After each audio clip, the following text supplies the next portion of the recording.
देखिए ये आपका 2019 का क्वेश्चन पेपर है बेसिक मैथमेटिक्स का। वन बाय वन इसमें जितने भी क्वेश्चंस आए हुए हैं वो अपन सारा का सारा डिस्कस कर रहे हैं। लाइक आपका जो फर्स्ट क्वेश्चन है जिसमें वेरी शॉर्ट क्वेश्चंस आते हैं, उसमें फर्स्ट क्वेश्चन आपको दिया गया है, ये आपका एक फंक्शन है f x equal to mod x upon x. ठीक है, इस फंक्शन को अपन क्या बोलते हैं? इस फंक्शन को अपन बोलते हैं सिग्नम फंक्शन। मतलब इस पेपर में जो भी कंटेंट आया हुआ है मैं हर एक कंटेंट के अराउंड सारा का सारा आपको बताता हुआ चल रहा हूँ। ठीक है, इस फंक्शन को अपन बोलते हैं सिग्नम फंक्शन। और signum function either mode x upon x आप ऐसे लिखिए, या इसी को लिखने का दूसरा तरीका क्या होता है, f x equal to -1 0 and 1। This is the exact definition of signum function. ठीक है, तो अगर आप सिग्नम फंक्शन के डोमेन और रेंज की बात करते हो, आपको यहाँ डोमेन पूछे तो इसका जो डोमेन होता है वो होता है आर, ऑल रियल नंबर, -∞ से +∞ के बीच में आप कोई भी वैल्यू, डोमेन मतलब इनपुट, एज ए इनपुट क्या कर सकते हो, इस फंक्शन को दे सकते हो। इसको कहीं पे भी प्रॉब्लम नहीं होता। तो आपको सिर्फ इस फंक्शन का डोमेन पूछा था, वो है आपका आर। लेकिन अगर आपको उसका मान लीजिए रेंज पूछा है, तो रेंज का मतलब क्या होता है? देखिए सिग्नम फंक्शन ये जो आपको दिया गया है, इसी को लिखने का और तरीका क्या होता है? शॉर्ट में मैथमेटिक्स में सिग्नम फंक्शन को लिखते हैं ऐसे, s g m of x. तो अगर मान लीजिए मैं आपको पूछता हूँ कि एफ ऑफ -2 का वैल्यू बताइए कितना होगा, तो ये जो आपका x है फिलहाल ये नेगेटिव है, और मैं यहाँ पे क्या लिख रखा है कि अगर x का वैल्यू नेगेटिव है, वो कुछ भी हो, रिजल्ट कितना आएगा? -1 आएगा। तो ये रिजल्ट कितना आएगा आपका? -2। ऐसे मान लीजिए मैंने यहाँ रख दिया f10, तो अगर मैंने यहाँ 10 रखा है तो ये वैल्यू क्या है? ये वैल्यू आपका 0 से बड़ा है, तो 0 से बड़ा कोई भी वैल्यू, रिजल्ट आपका कितना आएगा? 1। और अगर आप यहाँ 0 रखते हो तो फाइनली कितना आएगा? 0।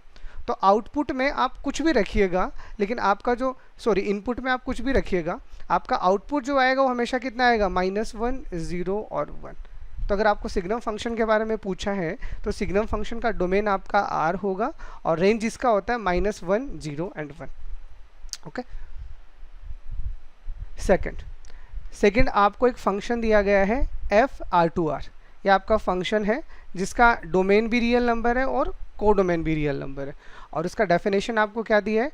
F x is equal to x square, और आपसे पूछा है एफ इनवर्स -9 का वैल्यू कितना होगा। तो देखिए अगर आपको इन्वर्स में किसी भी पर्टिकुलर वैल्यू को निकालना है, तो उसको निकालने का सबसे आसान तरीका क्या होता है? जो भी आपको वैल्यू दिया गया है वो आप डायरेक्टली एक्स की इक्वेट कर दीजिए। अब मान लीजिए कि एफ इनवर्स 9 का वैल्यू कितना है? एक्स है, तो ये इधर जाएगा, तो ये दोनों तरफ इन्वर्स लेने से ये तो बन जाएगा एफ एक्स, और ये आपके पास क्या आ जाएगा? 9। तो आपके यहाँ से क्या आ गया कि एफ एक्स का वैल्यू आपका आ गया 9, और एफ एक्स आपको दिया हुआ कितना है? X square. तो यहाँ आप क्या रख सकते हो? X square. तो एक्स स्क्वायर इक्वल टू आ गया 9, तो एक्स का वैल्यू कितना आएगा? +-3। तो यानी आपका जो यहाँ से आउटपुट आने वाला है एफ इनवर्स 9 का, वो कितना आएगा? या तो -3 आएगा या आपका +3 आएगा। That is your answer. मान लीजिए इसी फंक्शन में जस्ट सपोज दैट आपको एफ इनवर्स 9 की बजाय अगर आपसे पूछा होता, मान लीजिए एफ इनवर्स -2 का वैल्यू बताओ फॉर एग्जांपल। ठीक है, तो अगर आपको ये वैल्यू पूछा होता तो फिर आप क्या मानते? इक्वल टू में एक्स, तो यहाँ से आपके पास में एफ एक्स का वैल्यू कितना आ जाता? -2। एफ एक्स आपको दिया गया है एक्स स्क्वायर इक्वल टू -2। अब आप बताइए, देखिए किसी भी नंबर का अगर आप स्क्वायर करते हो result is always positive, but that is negative. Okay, और आपको ये जो डोमेन और कोडोमेन दिए गए हैं वो क्या दिए गए हैं? रियल नंबर दिए गए हैं। तो इसका मतलब x square equal to -2 real number में पॉसिबल ही नहीं है। तो यानी यहाँ पे एक्स का वैल्यू क्या आएगा? 5। यहाँ पे आपका कोई रिजल्ट नहीं आएगा। ठीक है ना? तो इस तरह के दो तरह के क्वेश्चन बन सकते हैं इनवर्स में, या तो कोई पॉजिटिव वैल्यू दे देगा या कोई नेगेटिव वैल्यू दे देगा। तो अगर आपको 9 पूछा है द रिजल्ट इज -3 to 3, और अगर आपको मान लीजिए -2 पूछा है then your result is 5, then there is no result is there, that is the empty result. Okay, third, ये आपको दो मैट्रिसेस दिए हैं। देखिए a प्लस b का जो वैल्यू आपको दिया गया है वो दिया है आपको 5 2 0 1, एंड a माइनस b का जो आपको वैल्यू दिया गया है वो दिया गया है 1 4 2 3। अब आपको बोला है a और b का वैल्यू क्या होगा। तो देखिए ये जो इक्वेशन आपको दिया गया है ये मैट्रिक्स के फॉर्मेट में दिया गया है, तो आप इसे इक्वेशन की तरह ट्रीट करोगे। तो आप क्या करो, इन दोनों को ऐड कर दो। तो जैसे आप दोनों को ऐड करोगे, देखो b से b कैंसिल आउट हो जाएगा, और a आपके पास कितना हो जाएगा? Twice of a। और मे बी आपको सबको आता है मैट्रिक्स को ऐड करना, तो अगर आपको दो मैट्राइसेस को ऐड करना है तो क्या करते हैं, कॉरस्पॉन्डिंग एलिमेंट को ऐड करते हैं। तो 5 को ऐड करेंगे 1 के साथ, 2 को ऐड करेंगे 4 के साथ, 0 + 2 आपका यहाँ से 2 आ जाएगा और 1 + 3 आपका 4 आ जाएगा। तो ये 2a का वैल्यू आ गया। तो a का वैल्यू निकालोगे तो क्या करो, सारी वैल्यूज़ को 2 से डिवाइड कर दो। तो दिस इज़ 3, 3, 1 एंड देन 2। ये आपका a का वैल्यू आ गया। अब आपको b निकालना है तो फर्स्ट और सेकंड में कहीं पे भी आप a का वैल्यू रख दीजिए। मान लीजिए मैं इक्वेशन a में अगर a का वैल्यू यहाँ रखूँगा तो देखो यहाँ से क्या आएगा, तो यहाँ से आपके पास आएगा b = 5, 2, 0, 1 और ये a आपका इधर आ जाएगा तो ये -a हो जाएगा और a का वैल्यू मैं यहाँ पे रख देता हूँ, ये लीजिए। तो आप इसको जब सॉल्व करोगे तो यह माइनस है तो 5 में से 3 जाएगा तो 2, 2 में से -3 जाएगा -1, 0 - 1 इज -1 एंड 1 - 2 इज -1। तो that is the result for b. So this is your required answer. Okay. Next आपको दिया है a और b, आपको दो मैट्रिसेस दिया है और आपको बोला है a इंटू बी का ट्रांसपोज निकालो। ठीक है, अब आपको a इंटू बी का अगर ट्रांसपोज निकालना है तो आपको सबसे पहले क्या निकालना पड़ेगा, a इंटू बी निकालना पड़ेगा। तो देखिए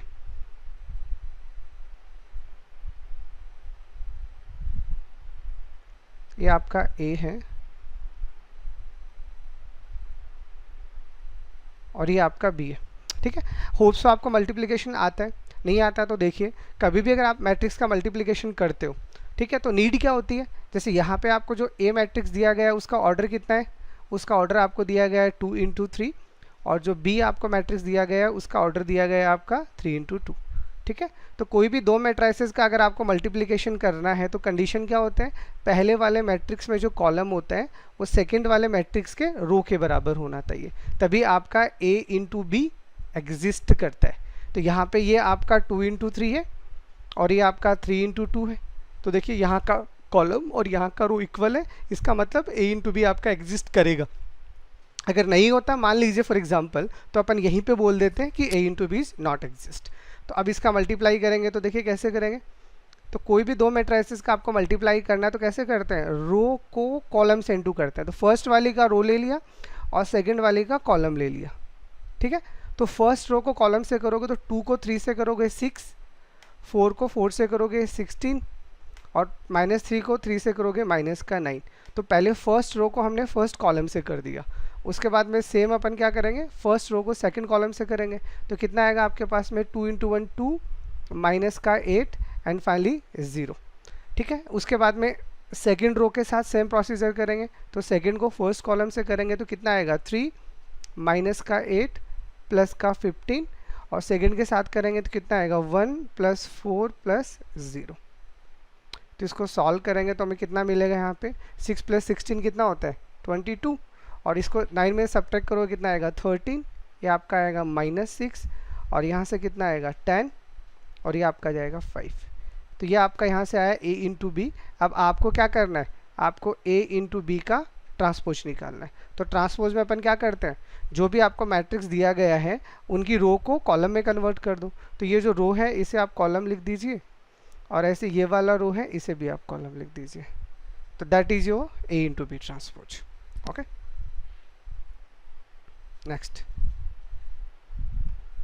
देखिए नेक्स्ट आपको क्या दिया है, ये दो लाइंस दी गई हैं आपको y = m1x। देखो वैसे तो कोऑर्डिनेट ज्योमेट्री इस बार आपके सिलेबस में नहीं है, उसकी जगह आपका नया कंटेंट दे दिया है, बट फिर भी चलो अपन पेपर पूरा सॉल्व कर रहे हैं तो उसके हिसाब से मैं आपको ये पढ़ा रहा हूँ। अगर दो लाइनें दिया गया है आपको और उन दोनों लाइन्स में अगर स्लोप का प्रोडक्ट -1 है तो what is the relationship between these lines, if this line is L1 और दिस लाइन इज L2, ठीक है, तो अगर दोनों के दोनों लाइन में अगर आपका स्लोप का प्रोडक्ट अगर -1 होता है, इट मीन्स दोनों लाइन एक दूसरे पे क्या होती हैं, परपेंडिकुलर होती है। और अगर ऐसे ही अगर आपको ऐसा बोल दिया जाए कि दोनों के स्लोप बराबर हैं तो हम क्या बोलते हैं कि दोनों के दोनों लाइन क्या होंगी, पैरेलल होंगी। यानी इस कंडीशन में ये रिजल्ट ऐसा आएगा, this if this line is L1 this line is L2, और इस वाली कंडीशन पे ये रिजल्ट ऐसा आएगा, this line is L1 this line is L2। Okay, next आपको दिया है इस क्वाड्रेटिक इक्वेशन को आपको सॉल्व करना है। तो देखो अगर फैक्टर हो रहे हैं तो पहले फैक्टराइजेशन मेथड लगा लो और फैक्टर नहीं हो रहे, जैसे इसके फैक्टर नहीं हो रहे तो क्या करते हैं, सीधाचार्य लगा लेते हैं। सो सीधाचार्य क्या होता है, x equal to minus b plus minus root b square minus 4ac upon 2a। अब इस इक्वेशन में a का वैल्यू आपको दिया गया है 1, b का वैल्यू आपको दिया गया है -2 और c का वैल्यू आपको दिया गया है -8। तो यहाँ पे आप पुट कर दीजिए, तो minus of -2 plus minus then root -2 whole square minus का 4, ये आपका a आ जाएगा और ये आपका c आ जाएगा अपॉन 2 और दिस इज़ 1। तो इसको सॉल्व करोगे तो 2 प्लस माइनस रूट, यहाँ से ये आपका 4 आ जाएगा और यहाँ से ये प्लस का 12 आ जाएगा अपॉन 2। तो ये आपके पास आएगा 2 प्लस माइनस रूट 16 कितना होता है 4 अपॉन 2। तो यहाँ से जो आपका x का वैल्यू आएगा, एक आएगा 2 प्लस 4/2 यानी 3 और दूसरा आपका वैल्यू आएगा 2 माइनस 4/2 यानी -1। तो जो आपका रिजल्ट आएगा वो कितना आएगा 3 एंड -1। ठीक है। नेक्स्ट जी आपसे पूछा है कि ये जो भी आपको डेटा दिया गया है इसका मोड निकालना है।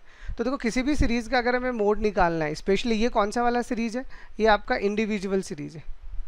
ठीक है। तो इंडिविजुअल सीरीज़ या डिस्क्रीट सीरीज़ में से अगर किसी भी सीरीज़ का आपको मोड निकालना है तो हमारा फंडामेंटल कॉन्सेप्ट क्या होता है, हाईएस्ट फ्रीक्वेंसी। ठीक है। हाईएस्ट फ्रीक्वेंसी मतलब जो भी टर्म जितनी बार आएगा या जो टर्म सबसे ज़्यादा बार आएगा वही आपका यहाँ पे मोड आएगा। देखिए 16 आफ्टर देन 19, अगर हम 16 की काउंटिंग करते हैं, फर्स्ट ऑफ ऑल 1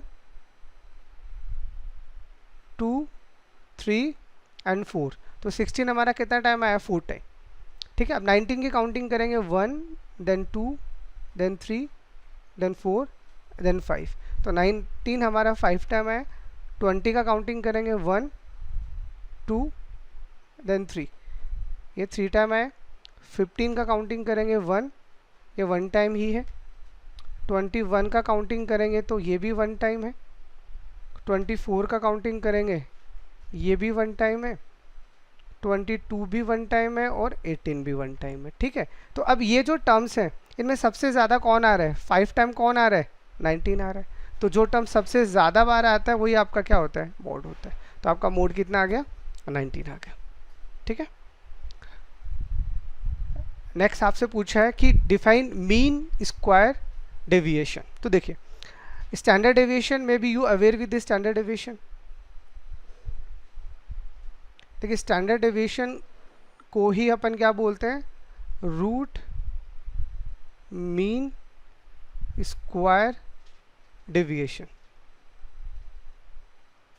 ठीक है। तो आप स्टैंडर्ड डेविएशन बोल दीजिए, इसी का दूसरा नाम होता है रूट मीन स्क्वायर डेविएशन। ठीक है।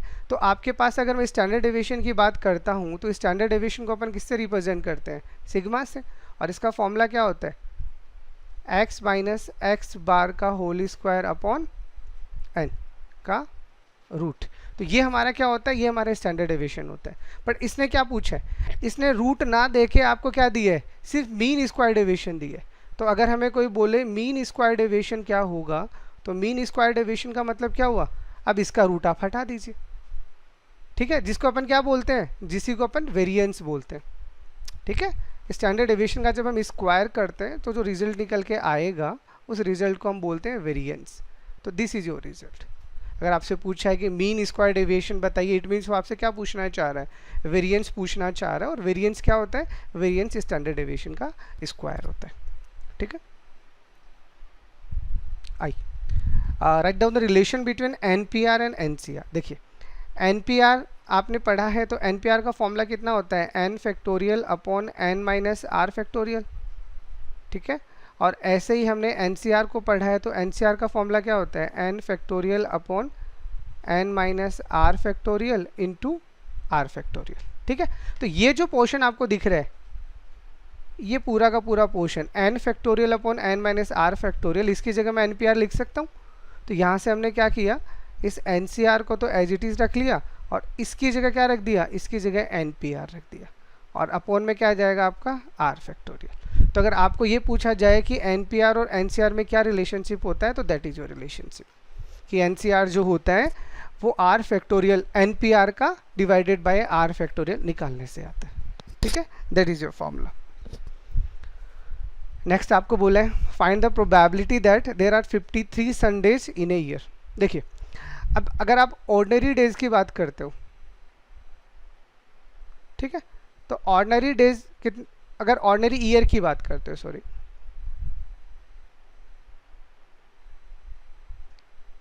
अगर आप ऑर्डिनरी ईयर की बात करते हो तो ऑर्डिनरी ईयर में कितने डेज होते हैं?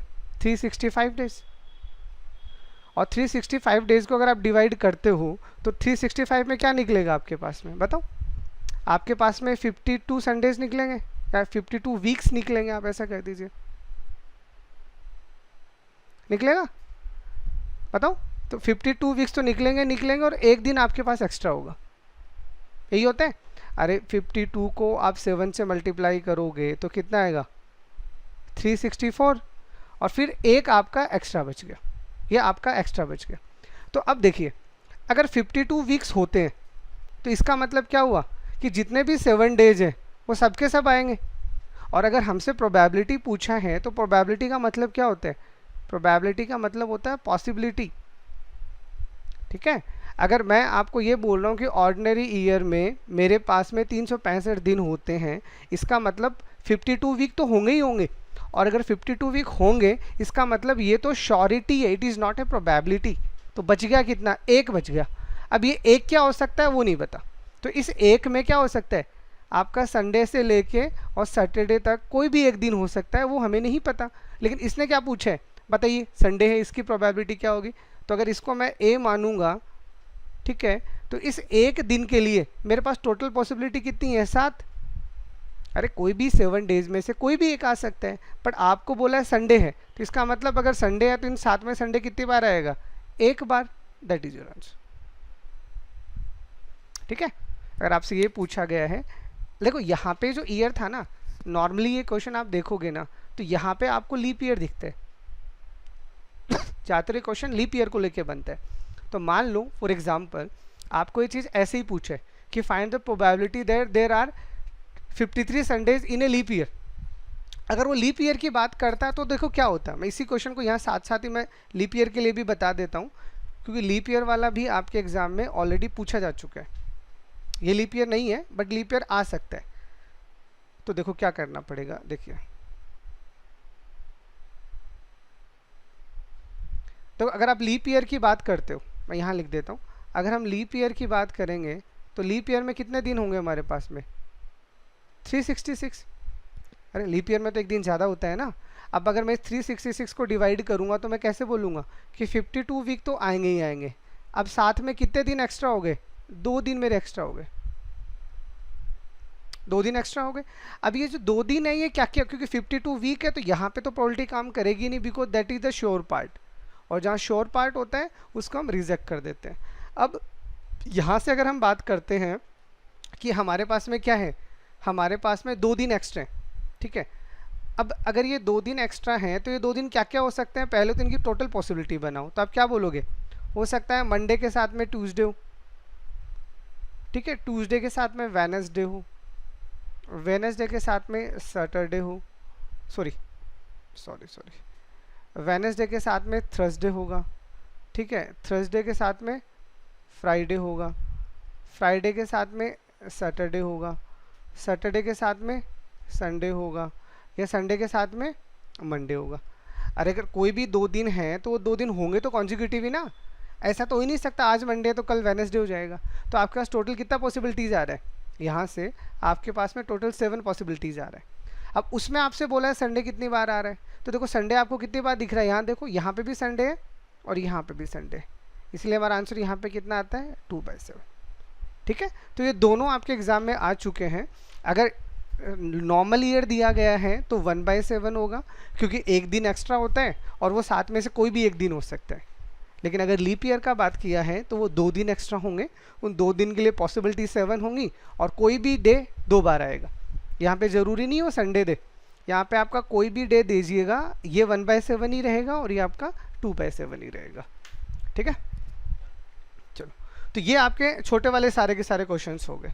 जो आपसे पूछे थे मैंने सारे 1 बाय 1 कर करके आपको समझा दिए।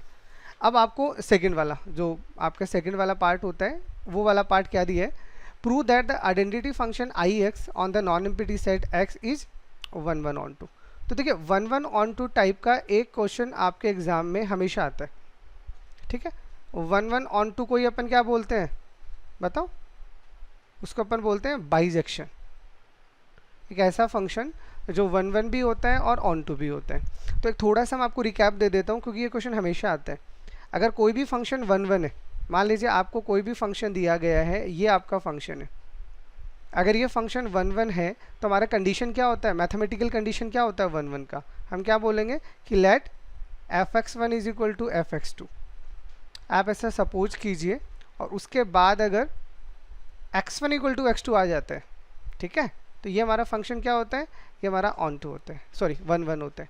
और अगर यही हमारी ऑन 2 की बात की है, तो ऑन 2 में अपन क्या करते हैं, हम y इक्वल टू f(x) करते हैं, और फिर क्या करेंगे, हम x इक्वल टू gy निकालेंगे, और फिर यहाँ जो भी फंक्शन बन गया, इस फंक्शन का क्या निकालेंगे, रेंज निकालेंगे। तो इस फंक्शन का रेंज अगर किसके बराबर आ गया, कोडोमेन के बराबर आ गया, ठीक है, तो वो फंक्शन हमारा कैसा बनेगा, तो फंक्शन हमारा ऑन टू फंक्शन बनेगा। अब यहाँ पे उसने फंक्शन को थ्योरेटिकल डेफिनेशन में दे दिया, क्या दे दिया, एक आइडेंटिटी फंक्शन आपको दिया गया है। तो सबसे पहले तो आपको पता होना चाहिए आइडेंटिटी फंक्शन होता क्या है, क्या होता है आइडेंटिटी फंक्शन, बताओ। तो आइडेंटिटी फंक्शन आपका क्या होता है, this is your function f(x) is equal to x, ये आपका आइडेंटिटी फंक्शन होता है, ठीक है। और इसी f(x) को इसने, इसी f(x) को किससे रिप्रेजेंट किया है, ix से रिप्रेजेंट किया है, जहाँ पे इस f के लिए इसने सेट क्या बोला है, x एक सेट है, ठीक है, वो यहाँ पे काम कर रहा है। क्योंकि देखिए इसमें अगर आपने x एज ए इनपुट दिया है, तो आपका आउटपुट भी तो x ही आ रहा है। अरे आइडेंटिटी फंक्शन किस तरह का फंक्शन होता है, आइडेंटिटी फंक्शन एक इस तरह का फंक्शन होता है जिसमें जो आप इनपुट देते हो वही आपका आउटपुट होता है। तो अगर आपने यहाँ x लिखा है तो यहाँ पे भी x ही आएगा, तो ये आपका बन गया इसका डेफिनेशन, ठीक है। अब आपको प्रूव करना है ये 1 1 ऑन 2 है, तो सबसे पहले 1 1 प्रूव करना है। तो अगर हमें 1 1 प्रूव करना है तो हम पहले से ही जानते हैं, ठीक है। सबसे पहले अपन क्या करते हैं, अपन मान लेते हैं कि लेट x1 और x2 हमारे दो एलिमेंट्स हैं, जो हम कहाँ से ले रहे हैं, सेट x से ले रहे हैं, क्योंकि इस x से बाहर हम कहीं जा ही नहीं सकते, ठीक है। फिर हमने यहाँ एजम्पशन कर लिया कि late f(x1) is equal to f(x2), ठीक है।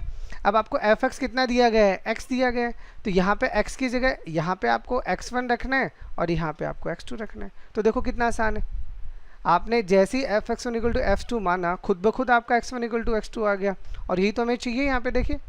तो यहीं से हमारी कंडीशन क्या आ गई, इसको हम क्या बोलेंगे, इट इज 1 1 फंक्शन, ठीक है। और अगर आपको इसका ऑन टू प्रूव करना है, तो ऑन टू में हमें रेंज पे काम करना है, तो यहाँ पे हम क्या बोलेंगे, हम पहला मान लेंगे कि let y is equal to f(x), ठीक है। अगर आप y इक्वल टू f(x) मानते हो, तो f(x) आपको कितना दे रखा है, y is equal to x। अब y इक्वल टू x देने का मतलब आपको क्या समझ में आ गया कि x अगर आपका रेंज है तो y आपका क्या है, बताओ, आपका डोमेन है। तो इसका मतलब यहाँ से तो आपको सीधा सीधा ही समझ में आ रहा है कि जो y है वही x के बराबर है। तो हम क्या बोलेंगे कि इसका जो रेंज आ रहा है वो भी कितना आ रहा है, वही आ रहा है जो आपको दे रखा था। इसका मतलब वो किसके बराबर आ गया, इसका मतलब वो कोडोमेन के बराबर आ गया। तो रेंज अगर कोडोमेन के बराबर आया, इसका मतलब ये क्या बन गया, तो it is a onto function, ठीक है। तो इसका मतलब ये अगर 1 1 भी है और ऑन टू भी है, तो फाइनल कंक्लूजन क्या आ गया, इट इज ए बाइजेक्शन, ठीक है। कोई भी फंक्शन अगर 1 1 ऑन टू दोनों होता है तो उसको अपन क्या बोलते हैं, बाइजेक्शन फंक्शन बोलते हैं, ठीक है। ये तो बहुत ही सिंपल सा क्वेश्चन था आपके पास।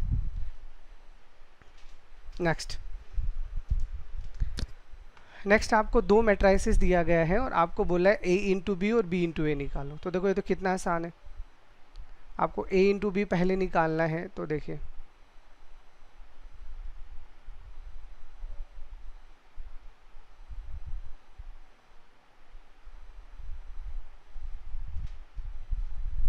ठीक है, और देखो अभी भी आपको मल्टीप्लाई करना सिखाई दिया मैंने कि हमेशा क्या करते हैं, रो को मल्टीप्लाई करते हैं कॉलम से।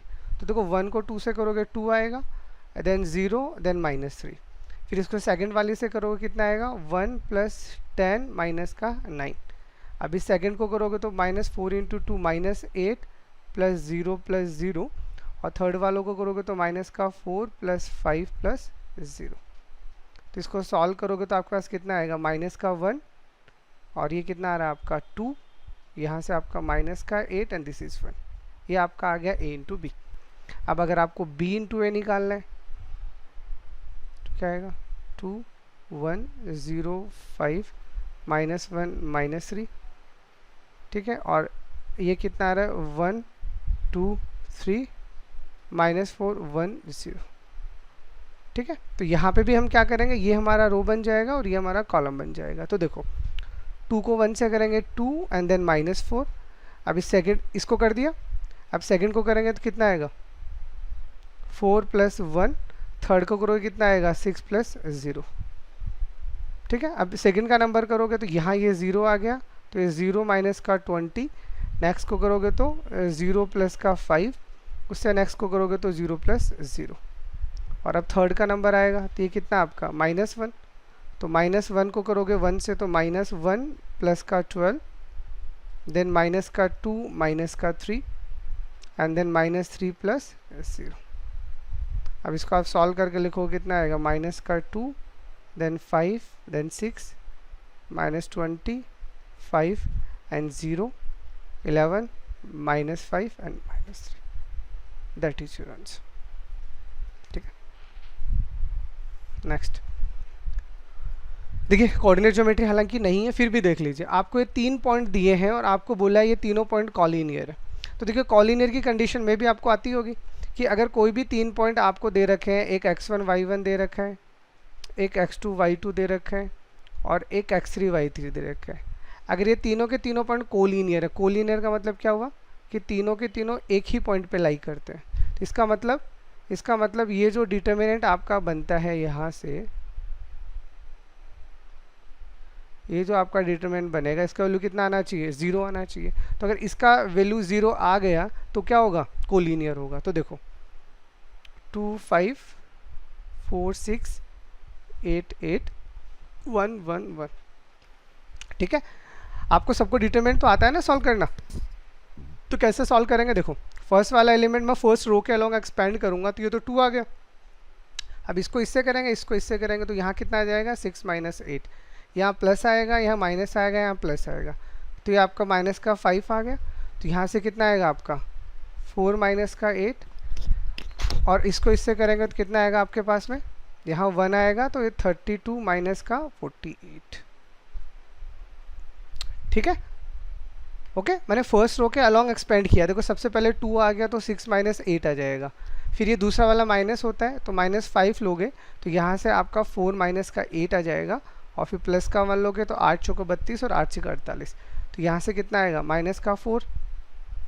यहाँ से सॉल्व करोगे कितना आएगा, प्लस का यहाँ से आएगा 20, अरे ये माइनस का 4 आ रहा है, ये माइनस का 5 आ रहा है, और यहाँ से सॉल्व करोगे तो माइनस का कितना आएगा बताओ, 16, ठीक है। तो इसका मतलब 20 - 20 कितना आ गया, 0 आ गया। तो ये तो चाहिए था।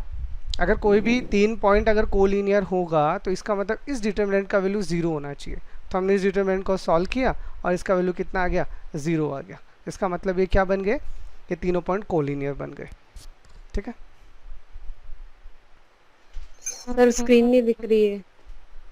और बाकी बच्चों को दिख रही है सबको, यस सर, स्क्रीन दिख रही है। किसी को नहीं दिख रहा? सर दिख रही है स्क्रीन। हाँ बच्चे, शायद इंटरनेट इश्यू है, प्लीज़ चेक कीजिए। सर इंटरनेट का तो नहीं है, काफी बार ट्राई कर लिया लेकिन ऑडियो आ रहा है, वीडियो नहीं आ रहा। आप एक काम कीजिए, क्लास से एक बार एग्जिट होके वापस एंट्री कीजिए, ठीक है। Okay sir. ठीक है। नेक्स्ट आपको ये डेटा दिया गया है और आपको क्या बोला, इसका मीन निकालना। तो देखिए, अब आपको ये जो सीरीज दिया गया है ये कॉन्टिन्यूस सीरीज है।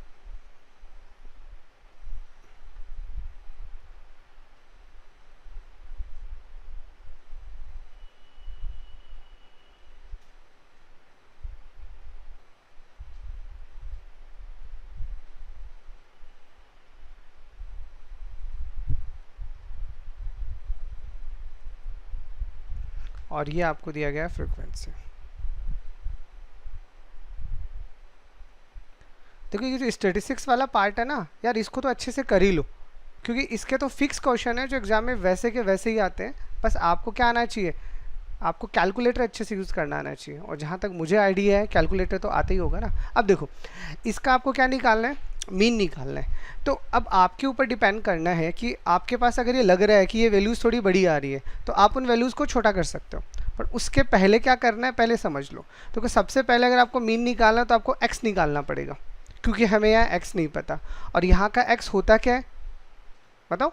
तो ये जो वैल्यू दिया गया है इन दोनों का ऐड करके इनका मिड वैल्यू ले लो। तो 5 + 10 होता है 15, और 15 डिवाइड बाई 2 कितना होता है 7.5। ठीक है, ऐसे ये आपका कितना आ रहा है 25, तो ये कितना आएगा आपके पास में 12.5। तो अब आगे वैल्यू मत निकालो, गैप आपका 5 का है, इसी में 5 ऐड करते जाओ। तो ये आपका 17.5 हो जाएगा, ये आपका 22.5 हो जाएगा, ये आपका 27.5, ये आपका 32.5, 37.5 एंड दिस इज 42.5। ठीक है, तो सबसे पहले अगर आपको मीन निकालना है तो आपको सबसे पहले x निकालना पड़ेगा। बिना x के आप कोई भी फॉर्मूला यहाँ नहीं लगा सकते। ठीक है, अब आपको मीन निकालना है। तो देखो अगर आपको यहाँ दिख रहा है कि यार ये वैल्यू तो काफ़ी बड़ी बड़ी है, और इतनी बड़ी वैल्यूज़ को अगर हम डायरेक्टली डील करने बैठ गए तो बहुत ज़्यादा टाइम लगेगा। तो इसी के लिए हमारे पास कौन सा मेथड होता है बताओ, मीन डेविएशन। मतलब यहाँ पे आप लगा सकते हो फॉर्मूला कौन सा, अज्यूम मीन वाला फॉर्मूला। और अज्यूम मीन अगर आपको लगाना है यहाँ से x बार पे तो क्या होता है a + sigma F D upon sigma f. ठीक है, और इसमें अगर आप और भी छोटा वैल्यू करना चाह रहे हो तो इस better for you multiply with i। इससे ये वाला रिजल्ट, बस इस फॉर्मूले का मतलब इतना है कि ये वैल्यूज़ आपकी काफ़ी बड़ी है और आप इन्हें छोटा करना चाह रहे हो। ठीक है, जहाँ पे d आपको निकालना पड़ेगा, और d यहाँ पे क्या होता है आपका x माइनस का a अपॉन i। ये लो, ठीक है ओके। अगर आप एक और खास बात, अगर आप चाहते हो कि नहीं सर हम इतनी बड़ी कैलकुलेशन को डील कर लेंगे, तो सबसे आसान फॉर्मूला फिर आपके पास पड़ा है, this sigma of F x upon sigma F. Hello, ठीक है। अगर आपको लगता है आप इतनी बड़ी कैलकुलेशन डील कर सकते हो तो कोई प्रॉब्लम नहीं है, कैलकुलेटर लीजिए, सिर्फ एफ और एक्स का आपको मल्टीप्लाई करना है। ठीक है, उनको ऐड करना है और सिग्मा एफ से डिवाइड करना है। तो पहले आप यहाँ से सिग्मा एफ निकाल लीजिए, कितना आ रहा है सिग्मा एफ, ऐड करो,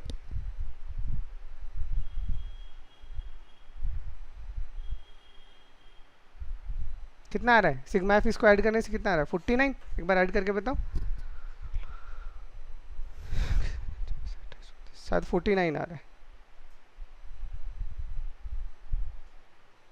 49 ही आ रही है ना। चलो तो बताओ कौन से वाले फॉर्मूले से करें, इसमें कैलकुलेशन ज़्यादा है। अगर आपको ये करना है तो बिल्कुल आप इसको यूज़ कर सकते हो, ये आपके ऊपर डिपेंड करता है। ठीक है, या फिर ये करेंगे तो देखो इससे क्या फ़ायदा होगा, इस वाले फॉर्मूले से मैं आपको बता देता हूँ। तो इसमें सबसे पहले आपको ये डी निकालना पड़ेगा, और डी निकालने के लिए सबसे पहले आपको क्या निकालना पड़ेगा, ए निकालना पड़ेगा। तो यहाँ से आप क्या करो, d is equal to x minus, अब आप क्या करो यहाँ से a का वैल्यू खुद अजम्पशन कर लो, और a क्या ले लो, कोई भी मान लीजिए, मैं इसको a मान रहा हूँ। ठीक है, 22.5 को, ओके।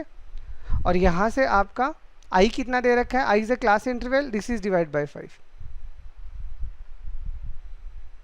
ओके, तो देखिए अब यहाँ से क्या होगा, अब आप सारी वैल्यूज़ को घटाइए। लाइक 7.5 को अगर आप 22.5 में से सब्ट्रैक्ट करते हो कितना आता है बताओ,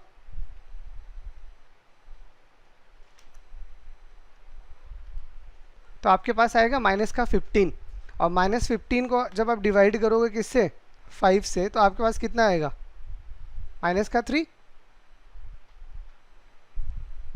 बताओ, ओके। तो माइनस 15 को जब आप 5 से करोगे तो कितना आने वाला है, -5।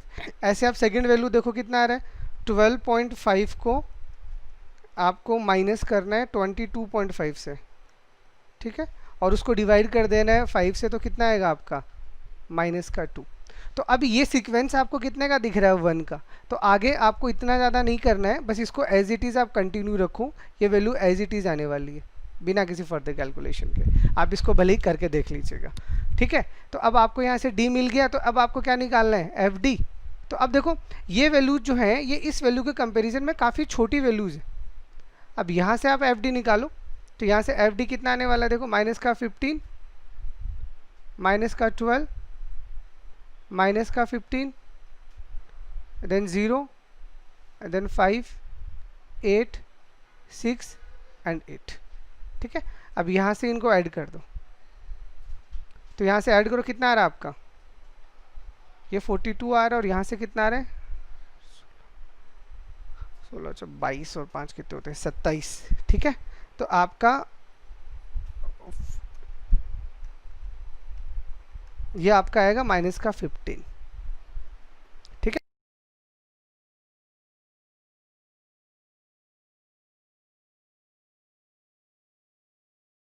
वो क्या दिया गया है, how many committees consisting of 4 persons including A given chair persons can be formed from A group of 10 persons. देखिए इस क्वेश्चन में पीएनसी में तो आपको ही पता है सबसे जो इम्पोर्टेंट चीज़ होती है वो क्या होती है, वो होती है वर्ड। अगर आपने वर्ड को थोड़ा बहुत भी इधर उधर कर दिया तो सारा का सारा प्रॉब्लम आ जाता है। तो यहाँ पे देखिए सबसे पहले इसने क्या बोला, 4 पर्सन्स है, और उन 4 पर्सन्स में ही क्या है, आपका चेयरमैन इंक्लूड हो रहे हैं। तो मतलब आपके पास 4 है, वो क्या है, वो आपके पास टोटल है जो आपको रिक्वायर्ड है, ठीक है। और वैसे टोटल पर्सन्स कितने दिए गए हैं, तो टोटल पर्सन्स आपको दिए गए हैं यहाँ पे 10। अब देखो इस क्वेश्चन को 3-4 तरीके से बनाया जा सकता है। इसने जो पूछा है पहले अपन उसकी बात कर लेते हैं। उसने बोला 4 पर्सन है इंक्लूडिंग ए गिवन चेयर पर्सन, मतलब जो भी चेयर पर्सन है वो फिक्स है, वो आपको सेलेक्ट नहीं करना, ठीक है। तो इसका मतलब जो 4 लोग हैं उसमें से एक पर्सन पहले से सेलेक्ट हो चुका है। आपको कितने करने हैं, आपको तो 3 ही करने हैं ना, ठीक है, क्योंकि उसने यहाँ ये वर्ड यूज़ कर दिया गिवन, इसका मतलब आपका चेयरमैन दे रखा है। अब आपको 3 लोग सेलेक्ट करने हैं, तो कितने में से करने पड़ेंगे, अरे एक तो हो चुका ना, तो बच्चे कितने, 9, ठीक है। तो इसका मतलब आपको 9 पर्सन में से ओनली 3 पर्सन्स को सेलेक्ट करना है, ओके। तो this is 9 factorial, 9 minus 3 factorial and then 3 factorial, which is 9 factorial upon 6 factorial and 3 factorial. Solve कर लीजिए इसको, इंटू 6 फैक्टोरियल, ये 6 फैक्टोरियल आपका यहाँ पे आ गया, तो 6 से 6 चला जाएगा, 3 यहाँ से करोगे 3 टाइम और यहाँ से करोगे 4 टाइम, तो कितना आएगा 84, दैट इज योर आंसर, ठीक है। अब देखो इसमें अगर ये गिवन नहीं बोलता, मान लीजिए उसने इस गिवन वर्ड का यूज़ नहीं किया, अभी तो दे रखा है तो क्वेश्चन नंबर अपने लिए काफ़ी आसान हो गया, लेकिन अगर ये गिवन वर्ड नहीं बोलता, इसका मतलब क्या हुआ बताओ, इसका मतलब चेयरपर्सन भी आपको सेलेक्ट करना है। और अगर चेयरपर्सन हमें सेलेक्ट करना पड़े तो अब हम कैसे समझेंगे कि हमें 4 लोग सेलेक्ट करने हैं, उसमें से 3 तो इंडिविजुअल हैं, वो अपनी जगह, एक चेयरपर्सन है। तो सबसे पहले अपन क्या करेंगे, 10 में से क्या करेंगे, पहले एक चेयरपर्सन को सेलेक्ट करेंगे, क्योंकि अब हमें पता नहीं है ना कौन सा है चेयरपर्सन।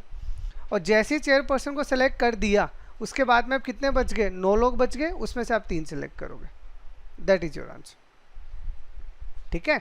अगर ये गिवन वर्ड नहीं होता तो उसका मतलब चेयरपर्सन भी हमें इंक्लूड करना है, हमें सेलेक्ट करना है, then this is your answer. लेकिन यहाँ पे इसने साफ साफ बोला है कि 4 लोग टोटल हैं, उसमें एक चेयरमैन है जो पहले से पता है कौन है, वो गिवन है आपको, और 10 लोगों में से आपको सेलेक्ट करना है, तो दैट इज योर आंसर, ठीक है। ओके ये आपके जो लार्ज वाले क्वेश्चंस हैं वो देख लीजिए। ये वाला क्वेश्चंस तो क्या 2-3 बार आ चुका है, दैट इज़ वेरी सिंपल, ठीक है। 19 और 18 दोनों में ये क्वेश्चन आपके आए हैं। तो यहाँ पे आपको देखो क्या है, आपके जो क्वेश्चन होते हैं वो काफ़ी सिंपल होते हैं। सिंपल होते हैं का मतलब क्या है, ये आपका फंक्शन जो दिया गया है ये भी R2R है, और जो दूसरा फंक्शन दिया गया है वो भी R2R है। तो किसी भी 2 फंक्शन का अगर आपका डोमेन सेम है, ठीक है, तो अगर आपका डोमेन सेम है, क्योंकि अब आप इसमें किसी भी तरह का ऑपरेशन कीजिए, प्लस का, माइनस का, मल्टीप्लाई का या डिवीजन का, अगर आपको इनमें से कोई भी ऑपरेशन अगर करना होता है तो वो हमेशा एफ और जी के कॉमन डोमेन पे काम करता है, और आपके लिए यहाँ दोनों में कॉमन क्या है, आर ही है। तो आपके जो क्वेश्चंस दिए जाएंगे उसमें आप हमेशा ध्यान रखना आपको डोमेन दोनों के सेम दिए जाएंगे, और अगर सेम दिए फिर कोई टेंशन ही नहीं है, ठीक है। मतलब आपको एफ एक्स का जो वैल्यू दिया गया है वो दिया गया है ट्वाइस ऑफ एक्स प्लस 3, और जी एक्स का जो वैल्यू दिया गया है वो आपको दिया गया है एक्स स्क्वायर माइनस 1। अब मान लीजिए आपको फर्स्ट उसने बोला है एफ प्लस जी एक्स निकालो, तो इसका मतलब क्या है? सिंपल, इसका मतलब होता है एफ एक्स प्लस जी एक्स, सिंपल।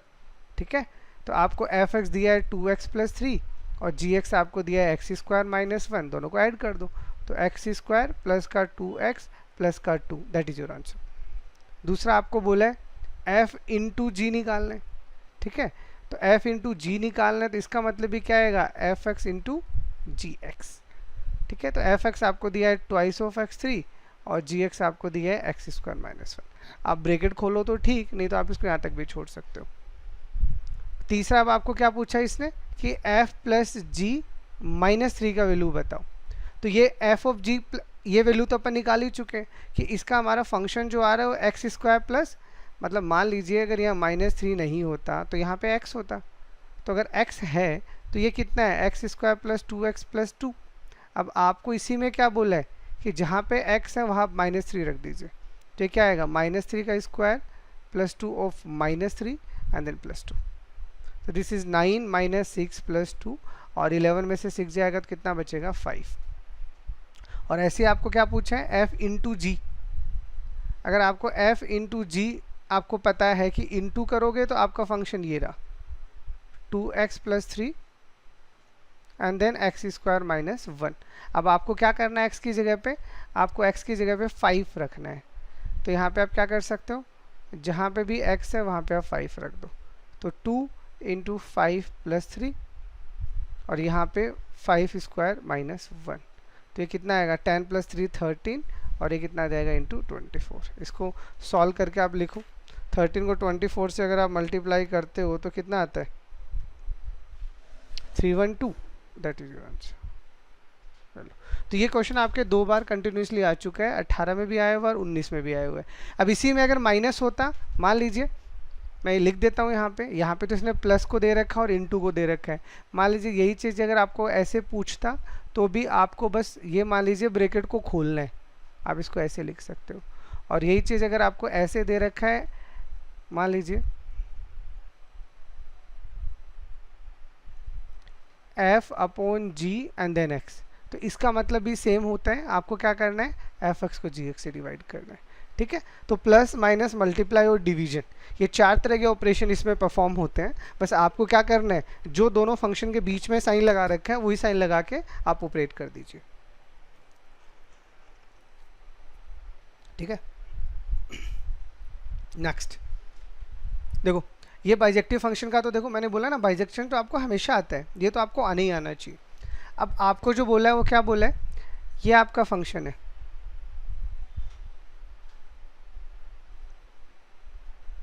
ठीक है, ओके। और इस फंक्शन को डिफाइन कैसे किया है कि इसका जो डोमेन है वो r माइनस 3 है और इसका जो रेंज है वो r माइनस 1 है। ठीक है, और आपको भी ये प्रूव करना है कि ये फंक्शन कैसा है? बाइजेक्टिव फंक्शन है। तो बाइजेक्टिव फंक्शन का मतलब क्या करना पड़ेगा? पहले 1 1 को प्रूव करना पड़ेगा। तो देखो अभी मैंने जो आपको बताया था जो क्वेश्चन, उसमें 1 1 के लिए क्या रूल बताया कि हमें सबसे पहले क्या करना है कि 2 एलिमेंट ले लो। ठीक है, किसमें से? जो आपको डोमेन दे रखा है, ये डोमेन है, इस डोमेन में से अपन ये 2 वैल्यू ले रहे हैं। ठीक है, एक्स वाई ले लो या x1 x2 ले लो, जो आपको बेटर लगे। चलो मैं x1 x2 ले लेता हूँ, ये लो। ओके, तो अब हम क्या मानने वाले हैं यहाँ पे? हम मानने वाले हैं कि f(x1) जो है वो f(x2) के बराबर है। ओके, तो यहाँ पे ये जो फंक्शन है यहाँ पे क्या आएगा? x1 minus 2 upon x1 minus 3, और यहाँ पे क्या आएगा? x2 माइनस का 2 अपॉन x2 माइनस का 3। अब आप क्या करो? अब आप यहाँ पे क्रॉस मल्टीप्लाई कर दो।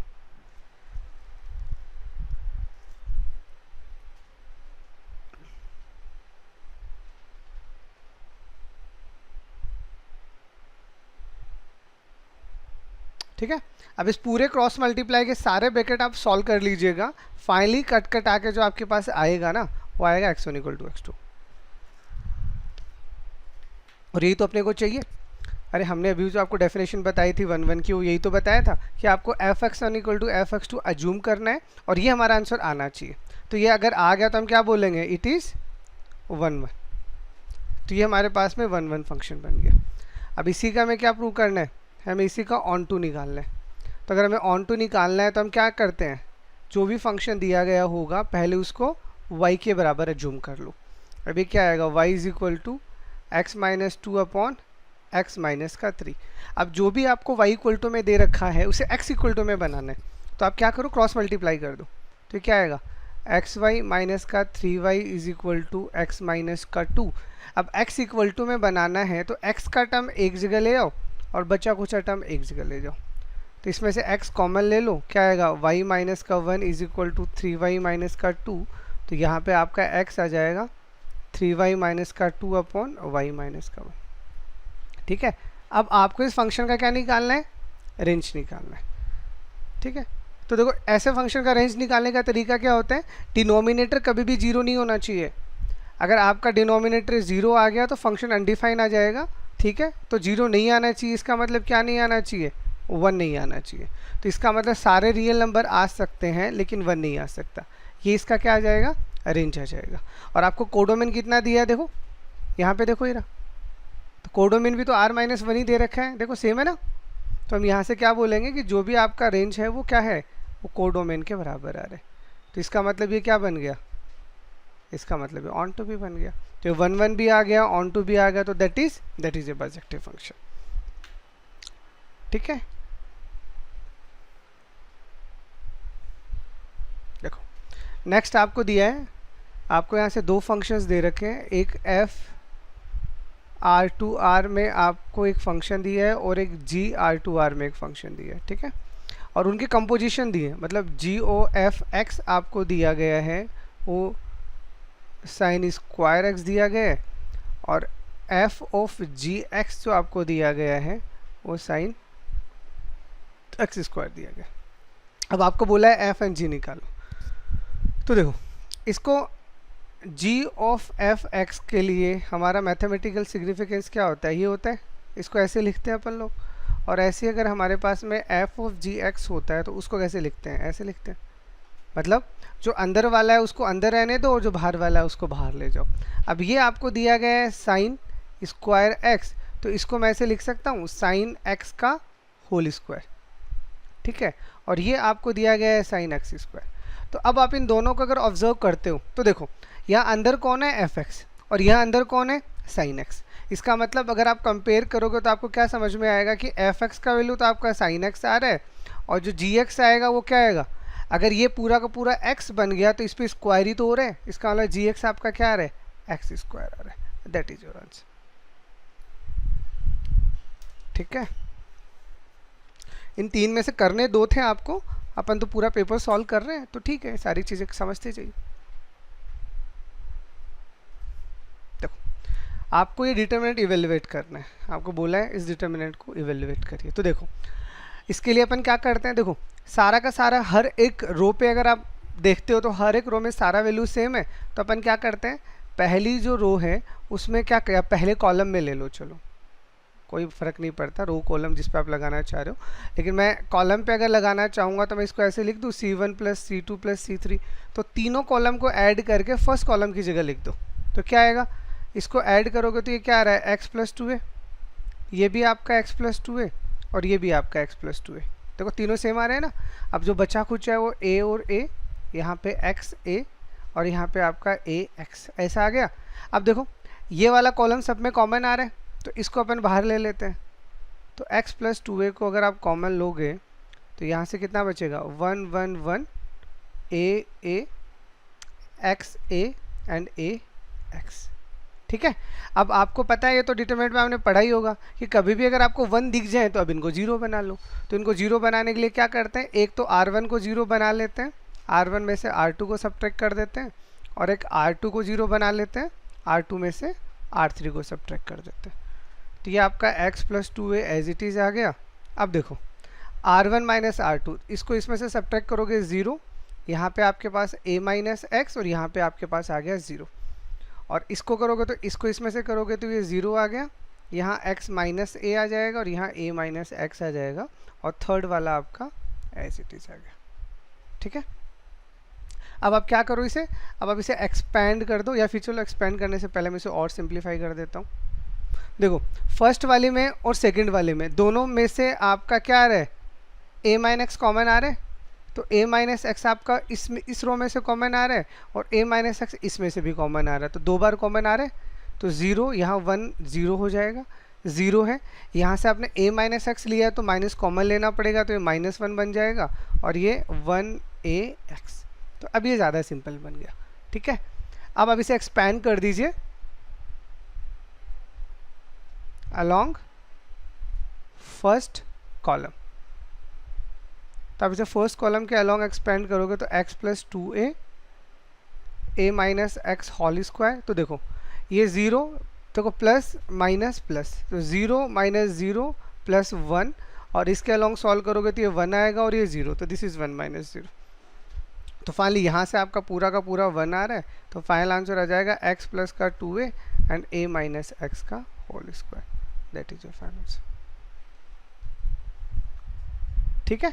तो यहाँ पे अपन ने जो डिटरमिनेंट का बेसिक प्रॉपर्टी था वो लगा के इसको सिंप्लीफाई कर लिया। इसको डायरेक्ट एक्सपेंड करोगे तो कैलकुलेशन ज़्यादा हो जाएगा, इसलिए पहले प्रॉपर्टी लगा लो ताकि ये सिंप्लीफाई हो जाए, ठीक है।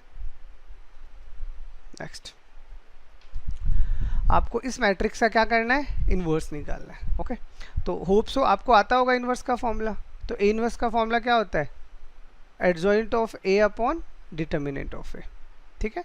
किसी भी मैट्रिक्स का अगर आपको इन्वर्स निकालना है तो आपको ये वाला फॉर्मूला लगाना पड़ेगा। तो सबसे पहले अपन क्या करेंगे, इसका डिटरमिनेंट निकाल लेते हैं। तो देखो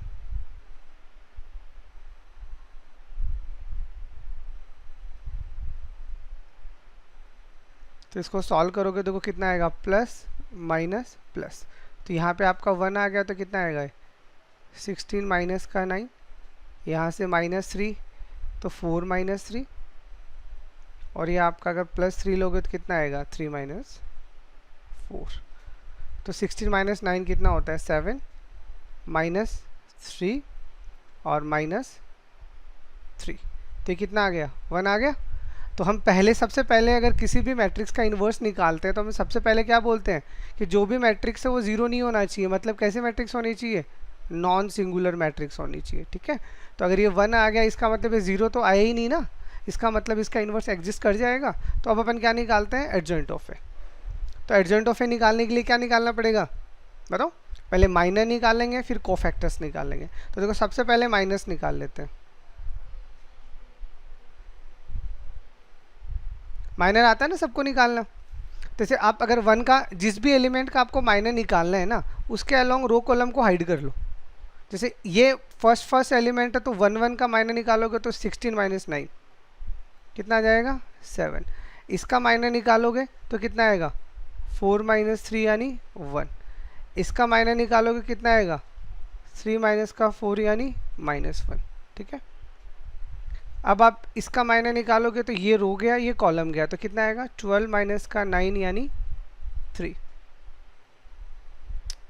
इसका माइनर निकालोगे तो ये रो गया और ये कॉलम गया, तो क्या आएगा 4 माइनस 3 यानी 1, और 2 3 का अगर आप माइनर निकालोगे इसका निकालोगे तो ये रो गया और ये कॉलम गया, तो कितना आ रहा है 3 माइनस 3 यानी 0। फिर आप 3 1 इसका माइनर निकालोगे तो ये रो ये कॉलम, तो कितना आएगा 9 माइनस का 12 यानी माइनस का 3, 3 2 निकालोगे इसका निकालोगे तो ये रो गया ये कॉलम गया, तो 3 माइनस 3 यानी 0, और अगर आप 3 3 निकालोगे यानी इसका निकालोगे कितना आएगा 4 माइनस 3 यानी 1। ये आपने सारे के सारे माइनस निकाल लिए। अब आपको कोफैक्टर्स निकालने हैं, तो होप सो आपको आता होगा कि कोई भी कोफैक्टर का फॉर्मूला क्या होता है, अगर आपको माइनर आते हैं तो ये आपका फॉर्मूला होता है कोफैक्टर निकालने का। या फिर इसका सबसे आसान तरीका क्या है बता देता हूँ, देखो आसान तरीका बता देता हूँ आपको।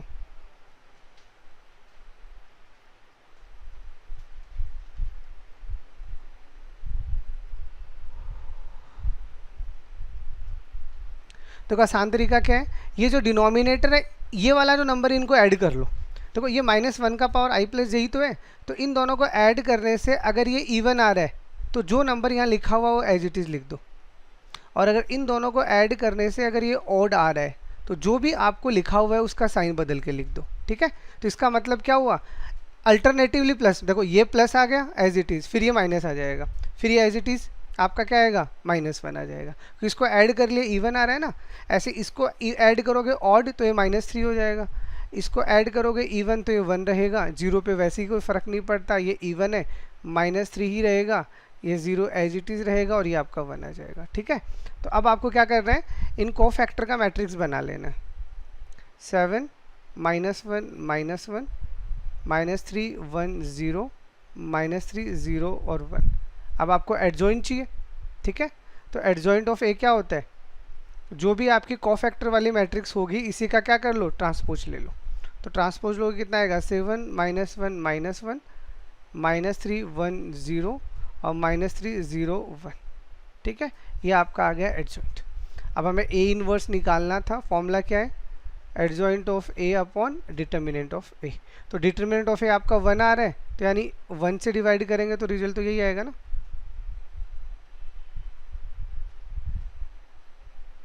ओके, और जैसे एग्जाम में अगर आप वेरीफाई करना चाह रहे हो कि यार मान लीजिए इन्वर्स निकालने का क्वेश्चन 8 या 12 नंबर का आ गया और आपने ये इन्वर्स निकाल लिया और आपको डाउट है पता नहीं सही है या गलत है, तो आप क्या करना, ए और ए इन्वर्स का मल्टीप्लाई करके देखना। अगर इन दोनों का मल्टीप्लाई आई आ रहा है मतलब आइडेंटिटी मैट्रिक्स, मतलब रिजल्ट ऐसा आना चाहिए। ठीक है, अगर ये आई आ रहा है इसका मतलब आपका ए इन्वर्स बिल्कुल सही है। मतलब जस्ट अगर आपके पास एग्जाम में टाइम है और आप चाहते हो, रिस्क नहीं लेना चाह रहे कि ये कैलकुलेशन हमने किया है सही किया है नहीं किया, तो उसको वेरीफाई करने का तरीका होता है कि ए आपको दे रखा है पहले से, ठीक है, ये आपका ए रहा, ए इनवर्स आपने निकाल लिया, दोनों का प्रोडक्ट अगर आइडेंटिटी मैट्रिक्स के बराबर आ जाता है तो आपका इनवर्स सही है, नहीं तो आपने कैलकुलेशन को गलत कर दिया। ठीक है, तो ये आपका क्रॉस वेरीफाई करने का तरीका है। ठीक,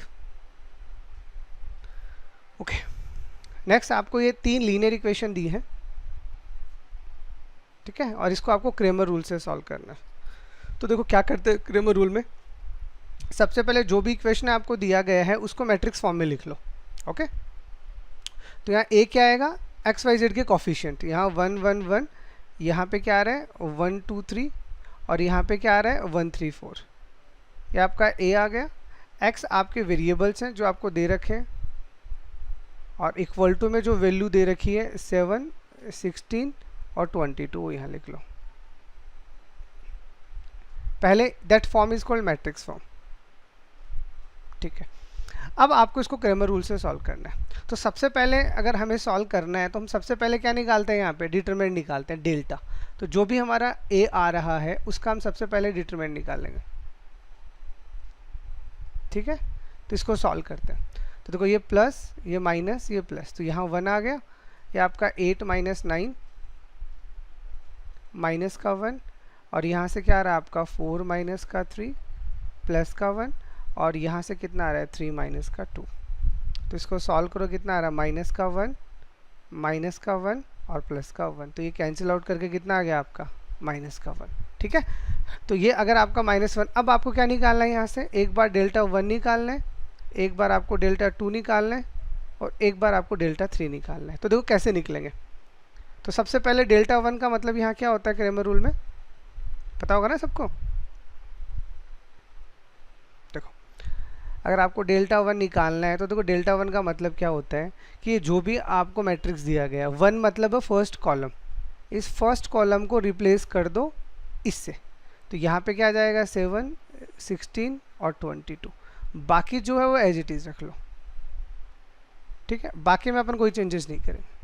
ओके, अब इसको सॉल्व करो, तो ये 7 है ही, देन प्लस माइनस प्लस, तो यहाँ से कितना आने वाला आपका 8 - 9 माइनस का 1, इसको करो कितना आएगा 64 और माइनस का कितना आएगा 66 और ये प्लस का 1 करोगे तो ये कितना आएगा आपका 48 माइनस का 44। तो सॉल्व करो, ये आ रहा -1 तो ये माइनस का 7 आ जाएगा, यहाँ से प्लस का 2 आ जाएगा क्योंकि -2 ये माइनस माइनस प्लस हो जाएगा और यहाँ से प्लस का 4 आ जाएगा। ठीक है, तो ये कितना आ रहा है आपके पास में -1। तो डेल्टा 1 आपके पास कितना आ गया -1। अब ऐसे डेल्टा 2 सॉल्व करो, तो डेल्टा 2 में अब क्या करना है, इस सेकंड वाली को रिप्लेस कर देना है सेम।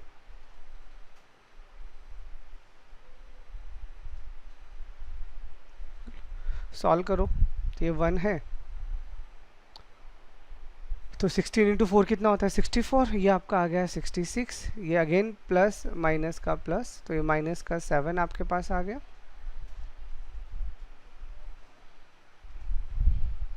और 22 माइनस का 16। अब सॉल्व करोगे तो यहाँ से आपका माइनस का 4 आ गया, यहाँ से कितना आएगा माइनस का 7 आएगा, और यहाँ से कितना आ रहा है बताओ प्लस का 6, ठीक है। तो यहाँ से कितना बचेगा आपके पास में बताओ, माइनस का 5, ओके। अब ऐसे आपको डेल्टा 3 निकालना है, तो अब थर्ड वाले को रिप्लेस कर लो, तो 1 1 1 1 2 3, अब ये जो आपको दे रखा है ये थर्ड वाले से रिप्लेस कर दो, ये लो।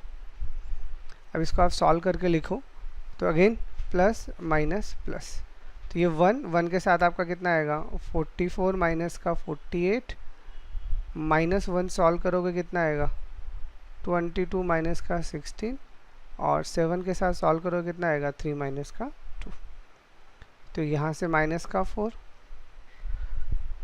यहाँ से कितना आएगा माइनस का 6, और यहाँ से कितना आएगा प्लस का 7, तो कितना आ जाएगा -5, नहीं सॉरी माइनस का 3।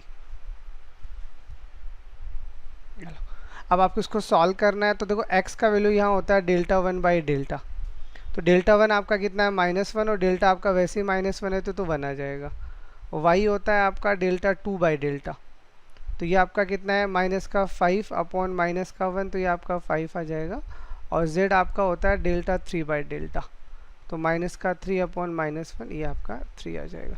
तो आपका फाइनल आंसर आ रहा है 1 5 और 3, और ये भी इंपॉर्टेंट क्वेश्चन है, मोस्टली आ ही जाता है, तो इसको भी आप क्या कर सकते हो क्रॉस वेरीफाई कर सकते हो। जैसे 153 आपका आंसर आया है, अगर ये आंसर सही है तो इसमें से आप कहीं पे भी ये वैल्यू रख के चेक कर लो, अगर ये सही निकला, कहीं गड़बड़ कर दी क्या अपन ने यार, मे बी कैलकुलेशन, एक मिनट रुकिए, क्योंकि यहाँ के अकॉर्डिंग तो x plus y plus z जो है हमारे पास में मैच ही नहीं हो रहा,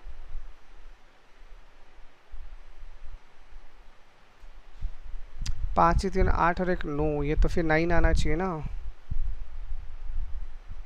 आप एक बार इसका क्रॉस वेरिफिकेशन कर लीजिएगा, शायद मैंने किसी डिटर्मिनेंट का वैल्यू गलत ना लिख दिया हो बस।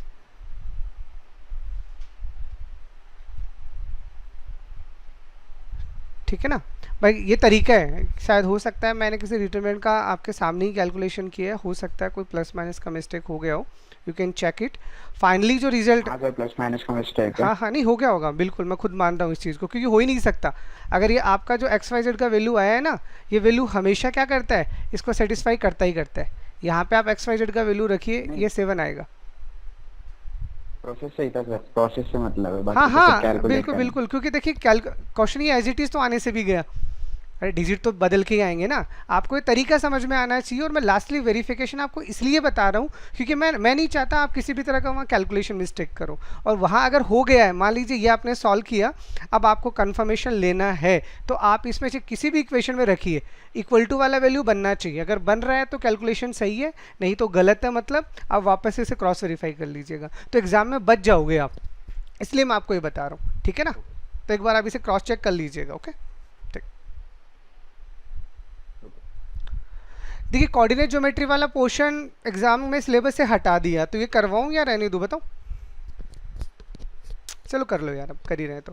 देखो find the equation of this, sir फिर इसको रिप्लेस करके कुछ लाया है क्या? हाँ इसको देखो, ये जो वाला यूनिट है इसकी जगह उसने एक नया यूनिट ऐड किया है इंटरपोलेशन का, तो मैं बाद में एक काम करूंगा, आपको अभी इस रिवीजन के टाइम पे ही इंटरपोलेशन की कुछ वर्कशीट बना के ना मैं आपको सॉल्व करवा दूंगा उसको, उसके आप टेंशन मत लीजिए।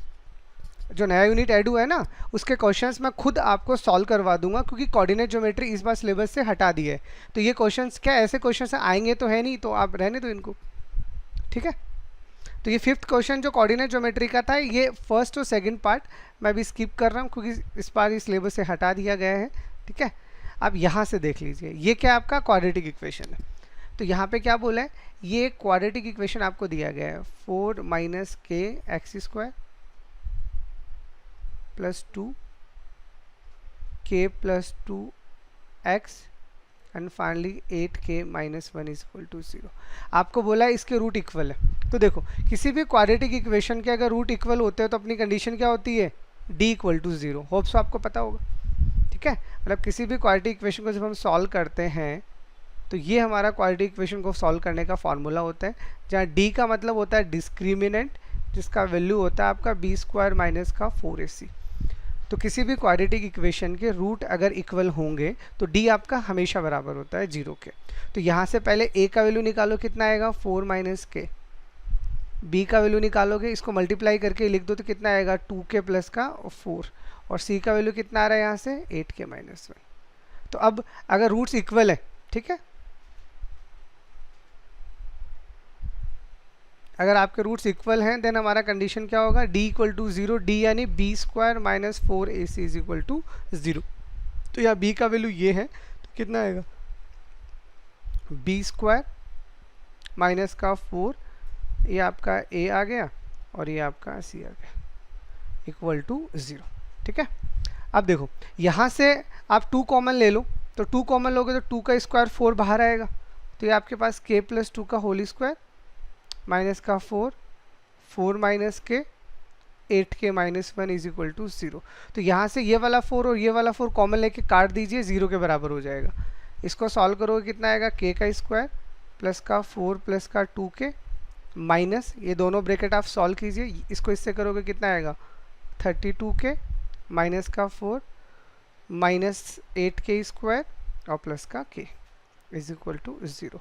तो देखिए 1k स्क्वायर, एक ये यहाँ से ऐड करोगे तो प्लस का 8 यानी 9, तो 9k स्क्वायर, 2k आपका ये है और 32 ये आ गया माइनस का, तो ये कितना आ जाएगा माइनस एक, सॉरी k यहाँ पे भी है, तो ये आपका यहाँ से 32 प्लस 1 33, और ये आपका यहाँ जाएगा तो 31k आ जाएगा, ओके।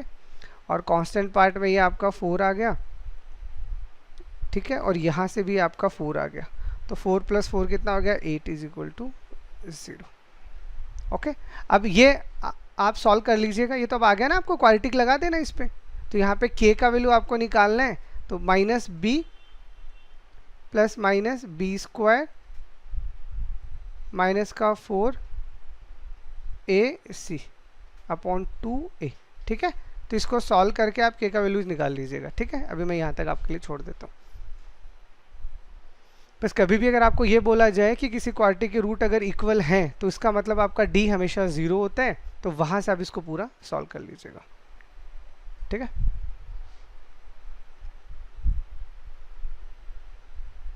ये अच्छा क्वेश्चन है, देखिए ये आप बच्चों को अगर आपने स्टैटिस्टिक्स का अच्छा प्रैक्टिस नहीं कर रखा तो ये क्वेश्चन तो पक्का ही गलत करके आओगे।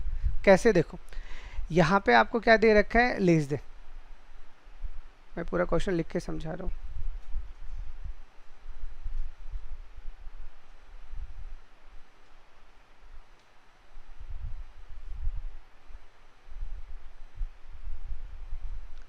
हालांकि ऐसे क्वेश्चंस क्या इससे पहले कभी आए हुए नहीं है, तो अगर किसी बच्चे को अगर ऐसे क्वेश्चन की प्रैक्टिस नहीं है ना तो वो पक्का इसको गलत करके आएगा।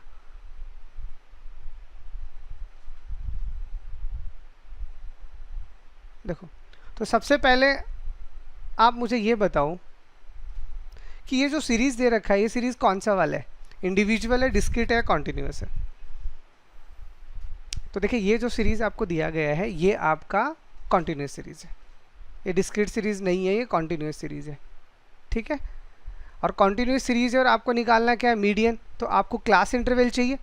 अरे कॉन्टिन्यूस होता है तो जो यहाँ पे रिजल्ट आता है वो क्लासेस में आता है ना, तो आपको यहाँ क्लासेस तो दिया हुआ ही नहीं है, तो आपको क्या करना पड़ेगा, इसको क्लासेस में कन्वर्ट करना पड़ेगा। तो कैसे कन्वर्ट करेंगे, तो देखो ये आपको दिया गया लेस देन 20, ठीक है। अब इसको कैसे पढ़ोगे, लेस देन 20, और ये क्या है लेस देन 30, तो इन दोनों के बीच में डिफरेंस कितने का है, 10 का। तो इसका मतलब 20 से कम, कितना कम, 10 कम, तो इसीलिए ये आपका हो जाएगा 10 to 20। फिर ये इस तरह से आपका सीरीज बन जाएगा।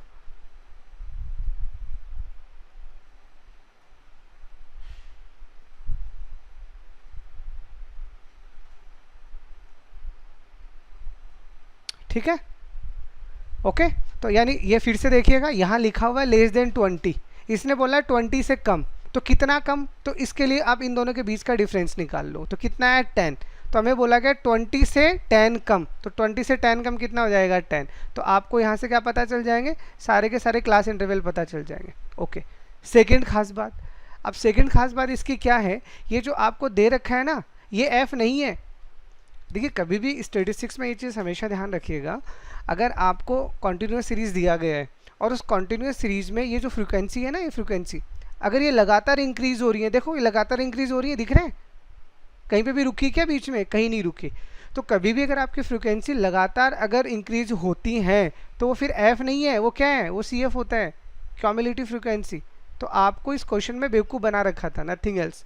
तो ये आपका 0, देन 4, 16, 30, 46, 66, 82, 92 और 100।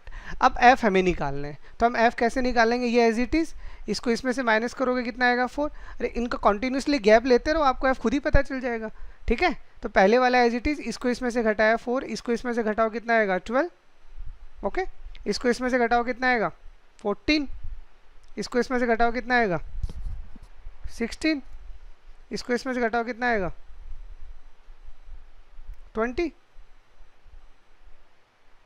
20 आएगा ना। हाँ, इसको इसमें से घटाओ कितना आएगा, अरे 82 को 66 में से घटाओ कितना आएगा 16। ठीक है, और इसको घटाओ कितना आएगा 10, और इसको घटाओ कितना आएगा 8। तो देखो फ्रीक्वेंसी में हमेशा ध्यान रखना, कोई भी मीन मीडियन मोड में से कुछ भी अगर आपको पूछा गया हो तो फ्रीक्वेंसी हमेशा जिगजैग होता है, वो कभी भी असेंडिंग डिसेंडिंग ऑर्डर में नहीं होता। अगर कभी भी आपको ऐसा दे रखा है ना, इसका मतलब वो क्या है, अब वो सी एफ है। तो अब क्या आप कर लिया, अब आपने इसे एग्जैक्टली उस सीरीज़ में बना लिया जिसके लिए हम मीडियन निकाल सकते हैं। ओके, और मीडियन निकालने का हमारा फॉर्मूला कितना होता है, याद है ना सबको, L प्लस n/2 माइनस का C F upon F into I. Okay, तो सबसे पहले अपन क्या निकालते हैं, n, तो n तो पहले से ही पता है, यही n तो हमारा 100। ओके, तो यहाँ से n/2 निकालोगे तो कितना आएगा 100 डिवाइड बाई 2 यानी 50। ओके, तो यहाँ पे 50 या 50 से बड़ा कौन है 66, तो इसका मतलब ये आपका कंटेंट आ चुका है। आप खुद सोचो ना, अरे आपको मीडियन निकालना है तो जब तक लोअर क्लास पता नहीं चलेगी काम कैसे तय चला गया, यहाँ तो कुछ था ही नहीं अपने पास में। ओके, तो अब मैं यहाँ से फॉर्मूला रखूँगा तो मेरा रिजल्ट क्या आएगा, m is equal to L यानी लोअर लिमिट यानी कितना है आपका 60 प्लस n/2 आपको कितना मिला 50, और सी एफ क्या होता है जस्ट इससे ऊपर वाला यानी 46 अपॉन f आपको कितना दिया है 20, और इनमें क्लास इंटरवल कितना आपका 10। ओके, तो 60 प्लस ये कितना आ रहा है 4/2 यानी 2, your answer is 62। That is very interesting problem, ये अच्छा प्रॉब्लम था, क्योंकि नॉर्मली अगर आपने CBS टाइप की बुकों से पढ़ाई की है ना तो वहाँ ऐसे क्वेश्चन देखने को नहीं मिलते। बताओ समझ में आ गया ना। अगर इस तरह से, बस आपको मैं इस क्वेश्चन में यही समझाना चाह रहा हूँ कि यहाँ बोला फ्रीक्वेंसी है, अगर वो खुद बोल देता है CF है तो फिर आप लोग क्या करते हैं। इसीलिए ये चीज़ आपको पता होना चाहिए कि अगर लगातार बढ़ रहा है ना तो ये CF है, मतलब F आपको खुद निकालना है, तो इससे हमने F खुद निकाल लिया। ओके,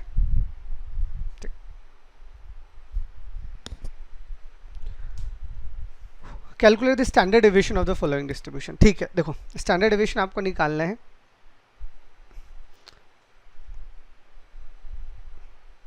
और बस देखो स्टैटिस्टिक्स वाला ये यूनिट आपके लिए सबसे आसान है, बस आप कैलकुलेशन में गलती मत कर देना, क्योंकि अगर आपने कैलकुलेशन में गलती कर दी ना तो फिर वो एग्जामिनर के ऊपर डिपेंड करता है कि थोड़े नंबर काटेगा या पूरे काटेगा। तो ज़्यादातर तो पूरे काट लेते हैं।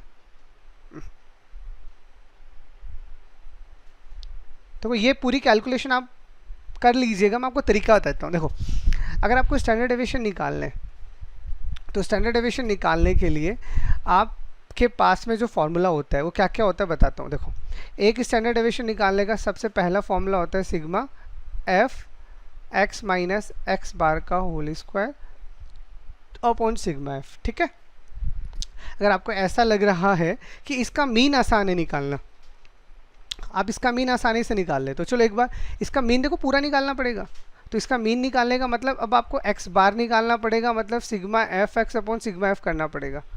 तो यहाँ से पहले आपका मीन निकलेगा पूरा का पूरा, और वो मीन निकाल के आपको यहाँ रखना पड़ेगा। ठीक है, या फिर इसका दूसरा अल्टरनेट क्या है, आप इसकी बजाय ये वाला फॉर्मूला यूज कर लो।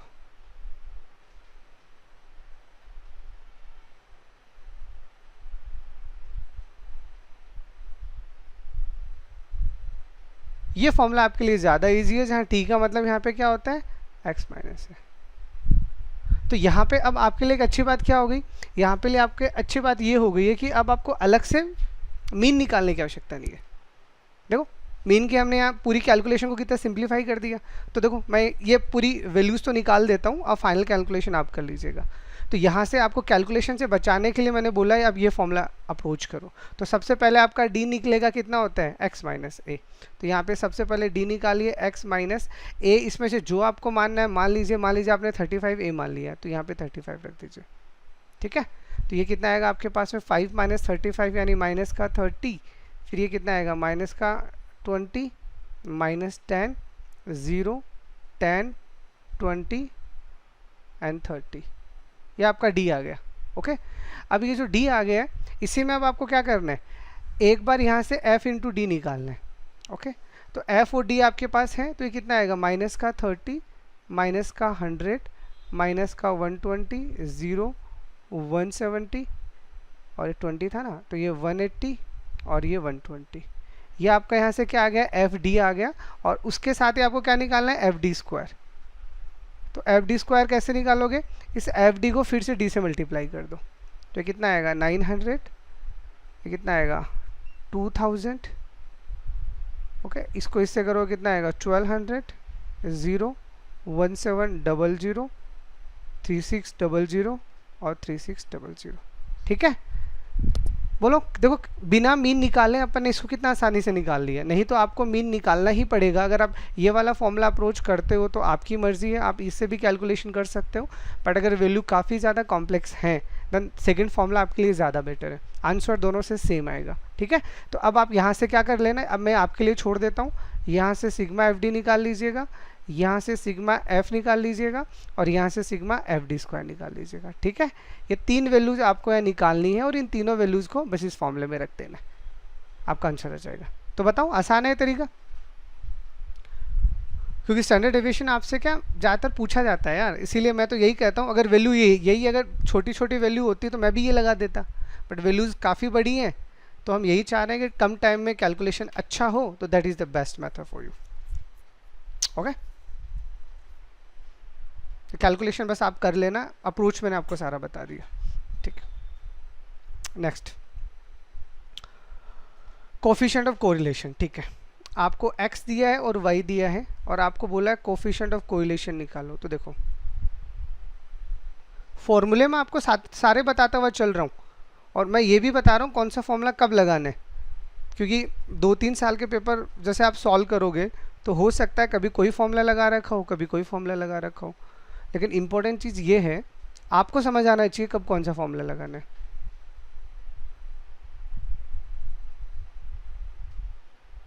देखो, और ये कोफिशिएंट ऑफ कोरिलेशन तो आप मान के चलिए 100% आपके आना ही आना है, कहीं नहीं जाएगा। ओके, तो देखो अगेन तरीका समझ लो, फॉर्मूला समझ लो। अगर आपको कोफिशिएंट ऑफ कोरिलेशन निकालना है तो इसका सबसे आसान फॉर्मूला होता है सिग्मा x माइनस का x बार y माइनस का y bar upon root of, यानी इसको शॉर्ट में लिखते हैं sigma x y upon root sigma x square into sigma y square का रूट। ठीक है, ये शॉर्ट फॉर्मूला है इसका। ठीक है, मैं इसी में लिख देता हूँ, इसको रहने दो एक बार, पहले मैं फॉर्मूले में देख लो, sigma x y upon sigma x square into sigma y square का रूट, जहाँ ये स्मॉल एक्स है इसका मतलब होता है एक्स माइनस का एक्स बार और ये आपका स्मॉल वाई है जिसका मतलब होता है वाई माइनस वाई बार। अब आप खुद सोचो, अगर आप इस वाले फॉर्मूले को यूज लोगे तो आपका कैलकुलेशन देखो पहले मीन निकलेगा और हो सकता है मीन पॉइंट्स में निकल गया तो आपका कैलकुलेशन तो बहुत ज़्यादा चला जाएगा। तो इसीलिए मैं इस फॉर्मूले के लिए कभी अप्रोच नहीं करता, मैं तो कहता हूँ रहने दो इस फॉर्मूले को यार। ठीक है, तो इसीलिए अगर आप बिना मीन निकाले अगर कैलकुलेट करना चाह रहे हो कोफिशिएंट ऑफ कोरिलेशन, तो इसी का दूसरा फॉर्मूला आपके पास होता है r is equal to n sigma x y minus sigma x into sigma y upon root of n sigma x square minus sigma x का होल स्क्वायर, ये पहला रूट, और n sigma y square minus sigma y का whole square. ठीक है, this is the second formula. ठीक है, जहाँ पे एक्स और वाई वही है जो यहाँ पे आपको डायरेक्ट दिया गया है। ठीक है, अब मैं फिर से क्या कहूँगा, अब देखो यहाँ पे आपको एक्स और वाई का वैल्यू इतना बड़ा दे रखा है 65 69, तो अगर आप फिर इसको लगाने बैठोगे कैलकुलेशन करोगे आंसर आएगा, बट कैलकुलेशन काफ़ी ज़्यादा बड़ी हो जाएगी। तो हम क्या करते हैं, इसी फॉर्मूले का सपोर्टिंग फॉर्मूला यूज़ करते हैं। ठीक है, उस फॉर्मूले में बस हम एक्स फॉर्मूला ऊपर वाला ही याद रखो आप, बस आपको करना क्या है, यहाँ पे जहाँ कैपिटल एक्स है वहाँ एक बार आप D1 लिख दीजिए, जहाँ कैपिटल वाई है वहाँ आप D2 लिख दीजिए। इससे फ़ायदा क्या होगा, यहाँ से D1 और D2 क्या है, ये आपकी अज्यूम वाली वैल्यू आ जाएगी। तो मैं इस वाले फॉर्मूले से करके दिखा देता हूँ, ये वाला फॉर्मूला मैं ज़्यादा बेटर मानता हूँ। ठीक है ना, कि यहाँ पे आप D1 D2 कर दो, जहाँ D1 का मतलब होता है x माइनस इसका एजम्पशन वैल्यू और D2 का मतलब होता है y माइनस इसका एजम्पशन वैल्यू। तो देखो इस वाले फॉर्मूले से ही आपको करना है। कैसे, मैं पूरी यहाँ पे आपको बता देता हूँ स्टेप्स, फाइनल कैलकुलेशन आप कर लीजिएगा। तो देखो सबसे पहले एक्स वाई अपने पास है। ठीक है, तो इस फॉर्मूले के अकॉर्डिंग हमें क्या निकालना है, D1 D2 निकालना है, क्योंकि इस फॉर्मूले को मैं लिख देता हूँ पहले ताकि आपको दिक्कत ना आए। ये फॉर्मूला हमारा ऐसा बन जाएगा R is equal to n sigma D1 D2 minus sigma D2 upon root n sigma D1 square minus sigma D1 का whole square N sigma D2 का whole square minus sigma D2 का whole square. That is very easy. इस फॉर्मूले से एक अच्छी बात ये है, आपकी ये जो इतनी बड़ी बड़ी वैल्यू है ना, ये छोटी वैल्यूज़ में कन्वर्ट हो जाती है। देखो कैसे बताता हूँ। तो सबसे पहले अपन D1 निकाल लेते हैं। तो D1 क्या आएगा, x माइनस इसमें से a आप खुद एजम्पशन कर लो। देखो वैल्यू आपकी 65 से 72 के बीच जा रही है, जितनी भी वैल्यूज़ है। तो आप क्या करो, इसके मिडल में कोई वैल्यू ले लो, मान लीजिए 70 मान लो, तो आप यहाँ से a का वैल्यू मान लो 70 है। ठीक है, तो ये जितनी भी वैल्यू है इन सबको 70 में से सब्ट्रैक्ट कर दो। तो -5 माइनस का 4 माइनस का 3 माइनस का 3 माइनस का 2 माइनस का 1 0 और 2। अब बताओ इन वैल्यूज़ का स्क्वायर करना कितना आसान हो गया। ठीक है, अब D1 आपके पास आ गया है, चलो एक बार D2 भी निकाल लेते हैं। अब D2 निकाल रहे हो आप, तो इसमें भी देखो ये वैल्यू भी लगभग 70 के अराउंड है। आप कुछ भी मान लो, ज़रूरी नहीं है 70 मानो, 65 से 72 के बीच में जो आपको मानना हो मान लो। मुझे तो क्या ठीक है, 70 ठीक ठाक सा लग रहा है, तो मैं यहाँ पे भी 70 ले लेता हूँ। तो देखो ये कितना आएगा, माइनस का 3 माइनस का 2 माइनस का 5 माइनस का 2 प्लस 2 माइनस 3 एंड प्लस 1। ठीक है, अब देखो अब क्या क्या निकालना है, यहाँ से आपका सिग्मा D1 आएगा, यहाँ से आपका सिग्मा D2 आएगा। ओके, अब आपको एक बार D1 इंटू D2 निकालना है। ठीक है, एक बार आपको D1 का स्क्वायर निकालना है और एक बार आपको D2 का स्क्वायर। और वैसे भी देखो इतने कॉलम तो आपको इन फॉर्मूले में भी लगाने पड़ते हैं, बट अब यहाँ से हमारी कैलकुलेशन कितनी अच्छी हो गई। देखो अब D1 D2 कितना आसान हो गया। देखो 15 8 15 6 माइनस का 4 माइनस का 2 0 1 2। अब D1 यानी इसका स्क्वायर निकालोगे तो देखो 25 16 9 9 4 1 0 4 और D2 का स्क्वायर निकालोगे तो 9 4 25 4 4 4 9 1। अब देखो यहाँ से इन दोनों, अब यहाँ से D1 D2 आ जाएगा सिग्मा, यहाँ से आपका सिग्मा D1 स्क्वायर आ जाएगा और यहाँ से आपका सिग्मा D2 स्क्वायर आ जाएगा। ये सारी वैल्यूज अब आप खुद कैलकुलेट करके इस फॉर्मूले में, n मतलब नंबर ऑफ टर्म्स। ठीक है, 1 2 3 4 5 6 7 8, तो इसके लिए n का वैल्यू कितना हो जाएगा 8। तो देखो आपके सामने मैंने बिना कैलकुलेटर की सारी कैलकुलेशन कर दी। और अगर आप ऐसा नहीं करोगे, आप ऊपर वाले फॉर्मूले यूज लोगे तो 65 का स्क्वायर आएगा, 65 इंटू 67 आएगा, रिजल्ट आपका 4 डिजिट तक चला जाएगा। ठीक है, तो कभी भी अगर आपको कोरिलेशन निकालने के लिए बोले, I recommended to all of you please use the last formula. ठीक है, चलो ये आपका आ गया प्रोबेबिलिटी। तो देखो क्या बोला है आपको, find the probability of getting a total of at least 6 in a simultaneous throw of 3 dice. Okay, देखो 3 डाइस है, अगर आप 3 डाइस को एक साथ उछालोगे तो एक डाइस में टोटल आउटकम होते हैं 6, तो 6 में कितना आएगा 6 इंटू 6 इंटू 6 यानी 216। तो आपका जो टोटल आपके नंबर ऑफ केसेस बनेंगे वो कितने बनेंगे, वो आपके बनेंगे 216। अब आपको फेवरेबल चाहिए। अरे प्रोबेबिलिटी ऑफ एनी इवेंट हमें पता है ना क्या होता है, नंबर ऑफ फेवरेबल इवेंट, ठीक है, upon number of total events. Formula तो यही होता है। तो पहले अपन ने टोटल निकाल लिए कि अगर आप 3 डाइस को अगर उछालते हो, थ्रो करते हो, तो आपके टोटल केसेस बनते हैं 6 इंटू 6 इंटू 6। अब फेवरेबल में आपको क्या चाहिए, तो देखो आपको बोला है एटलीस्ट 6, मतलब यहाँ से ये जो आपको ए दिया गया है ये इस तरह से दिया गया है कि उस पर जो सम आ रहा है ना तीनों पे, वो सम क्या आ रहा है, कितना आ रहा है, कम से कम 6 आ रहा है, मतलब ऐसा आ रहा है। तो पहले आप एक मुझे एक बात बताओ, अगर मैं यहाँ पे 3 डाइस लेता हूँ, कॉमन सेंस वाली बात है, तो एक डाइस में मिनिमम आता है 1 और मैक्सिमम आता है 6। तो मतलब अगर मैं इनको थ्रो करूँगा तो मेरे पास जो मिनिमम आएगा वो 1 1 1 यानी 3, तो 3 से तो कम आने से भी गया। और अगर आप मैक्सिमम की बात करते हो इन्हीं तीनों डाइस में, तो 6 6 6 कितना आएगा, 18 आएगा। ओके, तो अगर आप 3 डाइस को थ्रो करोगे और उनका टोटल करोगे तो कम से कम आपका 3 आ सकता है और ज़्यादा से ज़्यादा 18 आ सकता है। अब इस भाई साहब ने क्या पूछा आपको, इसने बोला है कि जो सम है ना वो कम से कम 6 आना चाहिए। तो इसका मतलब क्या होगा, 6 से लेकर 18 तक सारे निकालो।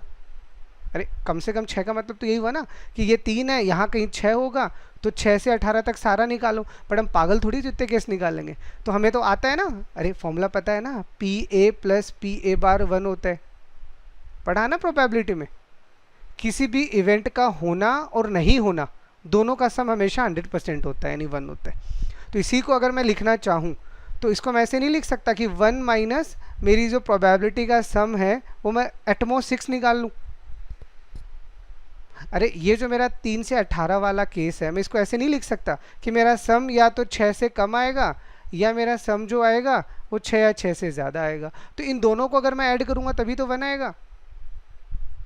अरे समझ आ रहा है, ठीक है। तो मुझे ये निकालना है, इसके लिए केसेस ज़्यादा है तो मैं इसको इधर ले आता हूँ। अब इसने बोला है कि सम आपका क्या आना चाहिए, 6 से कम आना चाहिए। अब देखो अगर हम 6 से कम की बात करते हैं, इसका मतलब सम क्या आएगा, या तो 5 आएगा या फिर 4 आएगा या फिर 3 आएगा। 3 से कम तो आ ही नहीं सकता, देखो मैंने यहाँ बता रखा है। तो अब हमें इंडिविजुअली क्या करना है, ये सारा निकालना है। तो सबसे पहले अपन सॉल्व कर लेते हैं कि सम अगर 3 आ रहा है तो क्या क्या कब कब आएगा। तो देखो अगर 3 डाइस पे अगर सम 3 आ रहा है तो एक ही केस हो सकता है, बताओ, इसके अलावा आप 3 बना सकते हो, नहीं बना सकते। तो 3 के लिए एक ही केस है, कितने में से, 216 में से। ओके, फिर आपको सम क्या निकालना है, 4 निकालना है। ओके, तो 4 कब कब निकलेगा बताओ, अरे 1 1 और 2, ठीक है। अब यही 2 क्या होएगा, बार बार फ्लक्चुएट हो जाएगा, 1 1 2 बनेगा, 1 2 1 बनेगा और 2 1 1 बनेगा। तो टोटल 3 केस बन जाएंगे, बताओ, ठीक है। और फिर आपको कितना चाहिए, 5 चाहिए।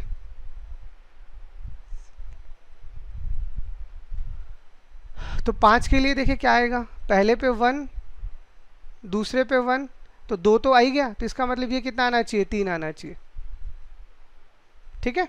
अब इसी के 3 केस बन जाएंगे, अरे 1 1 3 आ जाएगा, 1 3 1 आ जाएगा और 3 1 1 आ जाएगा। और 5 अगर आपको लेना है तो ये 1 ले लो, ये 2 ले लो, तो ये 2 आ जाएगा, बताओ, 1 2 2, ये भी 5 है, तो इसके भी कितने केस बनेंगे, 3 बन जाएंगे। एक 1 2 2 बनेगा, एक 1 2 1 बनेगा और एक 2 2 1 बन जाएगा, ठीक है। तो इसके भी कितने केस बन जाएंगे, 3 बन जाएंगे। तो यहाँ कितने बन गए, आपके 6 केस बन गए टोटल, ठीक है।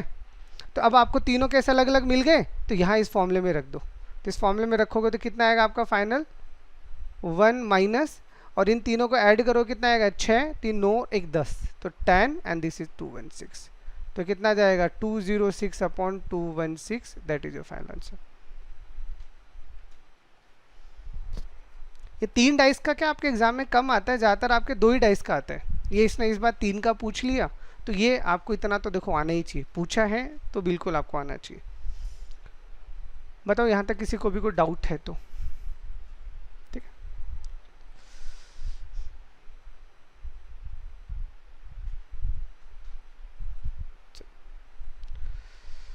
एक मिनट,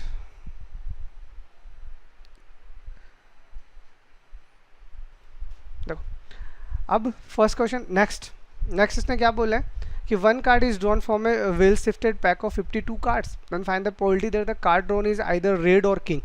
ठीक है, मतलब आप पहले तो ऐसा सपोज कर लो कि लेट हम मान लेते हैं कि आर का मतलब है रेड कार्ड और के का मतलब है किंग।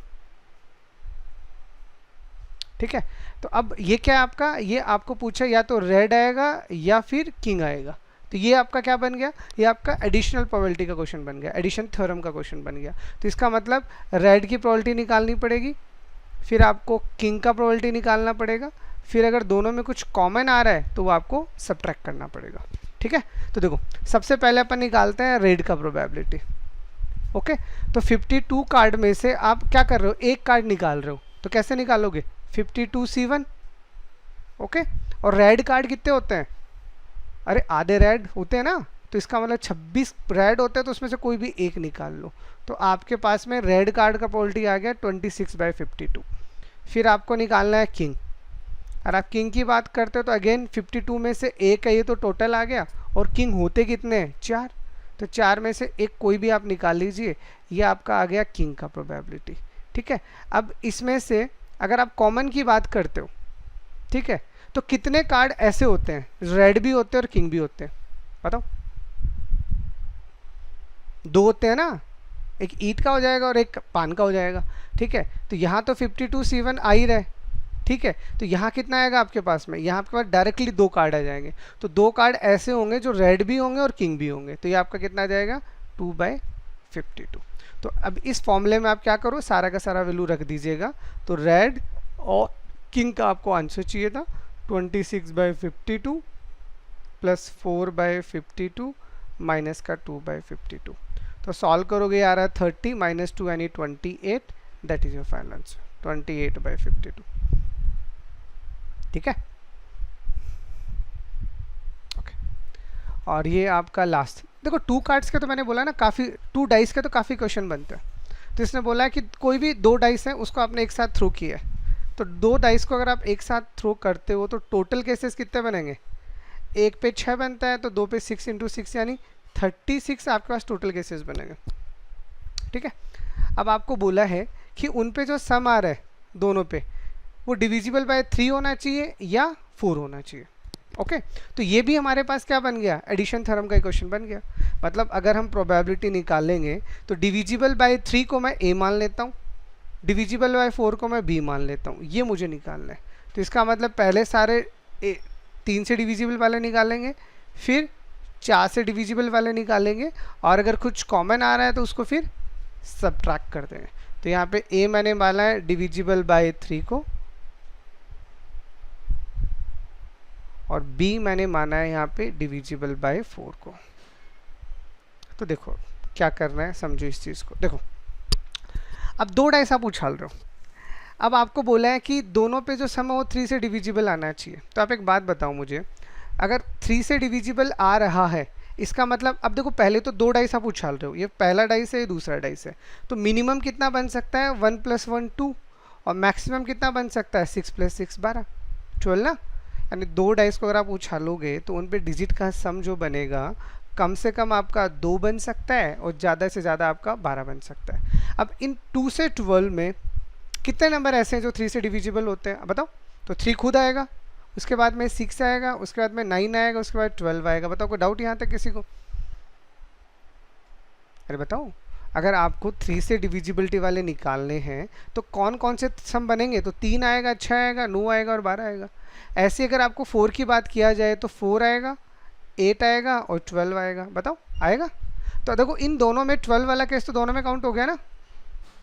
ओके, तो इसके लिए अब आपको इन सबको इंडिविजुअली निकालना है। तो देखो इसके लिए मैं, आपका टाइम ज़्यादा ख़राब ना हो तो उसके लिए मैं आपको एक डायरेक्ट तरीका बता देता हूँ। देखो 2 3 4 5 6 7 8 9 10 11 और 12। ठीक है, 2 से 12 तक 2 डाइस पे आता है। अब 2 डाइस का कोई भी क्वेश्चन हो, you will apply that approach. ठीक है, तो आपको करना क्या है, ये जो भी नंबर दे रखे इसमें से एक कम करके लिख दो, लाइक 1 2 3 4 5 और 6, और अब डिसेंडिंग ऑर्डर में नीचे वापस लिख दो 5 4 3 2 1। तो ये जो आपका मैं सर्कल में लिख देता हूँ, ये जो मैं सर्कल में बाउंड करके लिख रहा हूँ ना, ये आपका सम है, और उसके ऊपर जो लिखा हुआ है ये इसका प्रोबेबिलिटी है। लाइक सम अगर 2 आएगा तो उसका प्रोबेबिलिटी कितना आएगा 1, और अपोन में तो 36 सब में आना ही है, ठीक है। तो इसका मतलब अगर मैं एक ही प्रोबेबिलिटी निकालता हूँ यानी सम आने की, तो 3 की प्रोबेबिलिटी देखो यहाँ से कितनी आएगी 2, यानी 2/36। ओके, 6 की प्रोबेबिलिटी कितनी आएगी 6, यहाँ पे यानी 5, यानी 5/36। ओके, और 12 का प्रोबेबिलिटी यहाँ से कितना पता चला 1, तो दिस इज 1/36। तो इसको सॉल्व करो कितना आएगा 8/36। ये तो आपका आ गया अगर डिविजिबल बाय 3 होता है। अब अगर डिविजिबल बाय 4 निकाल रहे हो तो 4 में क्या आएगा 4 8 और 12, तो 4 का कितना है 3, तो ये आपका 3/36। 8 का कितना आ रहा है 5, यानी 5/36, और ये आपका 1/36 आ ही रहा है, तो कितना आ रहा है 9/36। और दोनों में कॉमन, तो कितने ऐसे हैं जो दोनों में है, तो एक ही तो ओनली 12, और 12 का क्या है 12 का आपका 1/36। तो इसको अगर आप अप्लाई करोगे तो आपका फाइनल जो रिजल्ट आएगा ए और बी का, वो 3 के लिए 8/6, 4 के लिए 8/36, और ये आपका 1/36 विच इज़ 16/36। कैंसिल आउट करके आप सॉल्व करते रहिएगा, ठीक है। ये आपका शॉर्टकट है। अगर आप खुद निकालना चाहो इसी में, मान लीजिए आपको 2 का सम निकालना है, तो 2 कब कब आएगा, एक ही तो केस होता है 1 1, इसका मतलब 2 आने का कितना आएगा 1/36। और ऐसे आपको 3 का निकालना है तो एक 1 2 आ सकता है और दूसरा 2 1 आ सकता है, इसका मतलब कितने केस आएंगे 2 केस आएंगे। तो ये जो आपकी नंबरिंग है ना, ये मैंने यहाँ डायरेक्ट लिख दिया। तो इस पिरामिड को याद रख लीजिएगा, 2 डाइस के सम से रिलेटेड कोई भी क्वेश्चन आए, you can easily deal with that, आपको कहीं दिक्कत नहीं आएगा, ठीक है।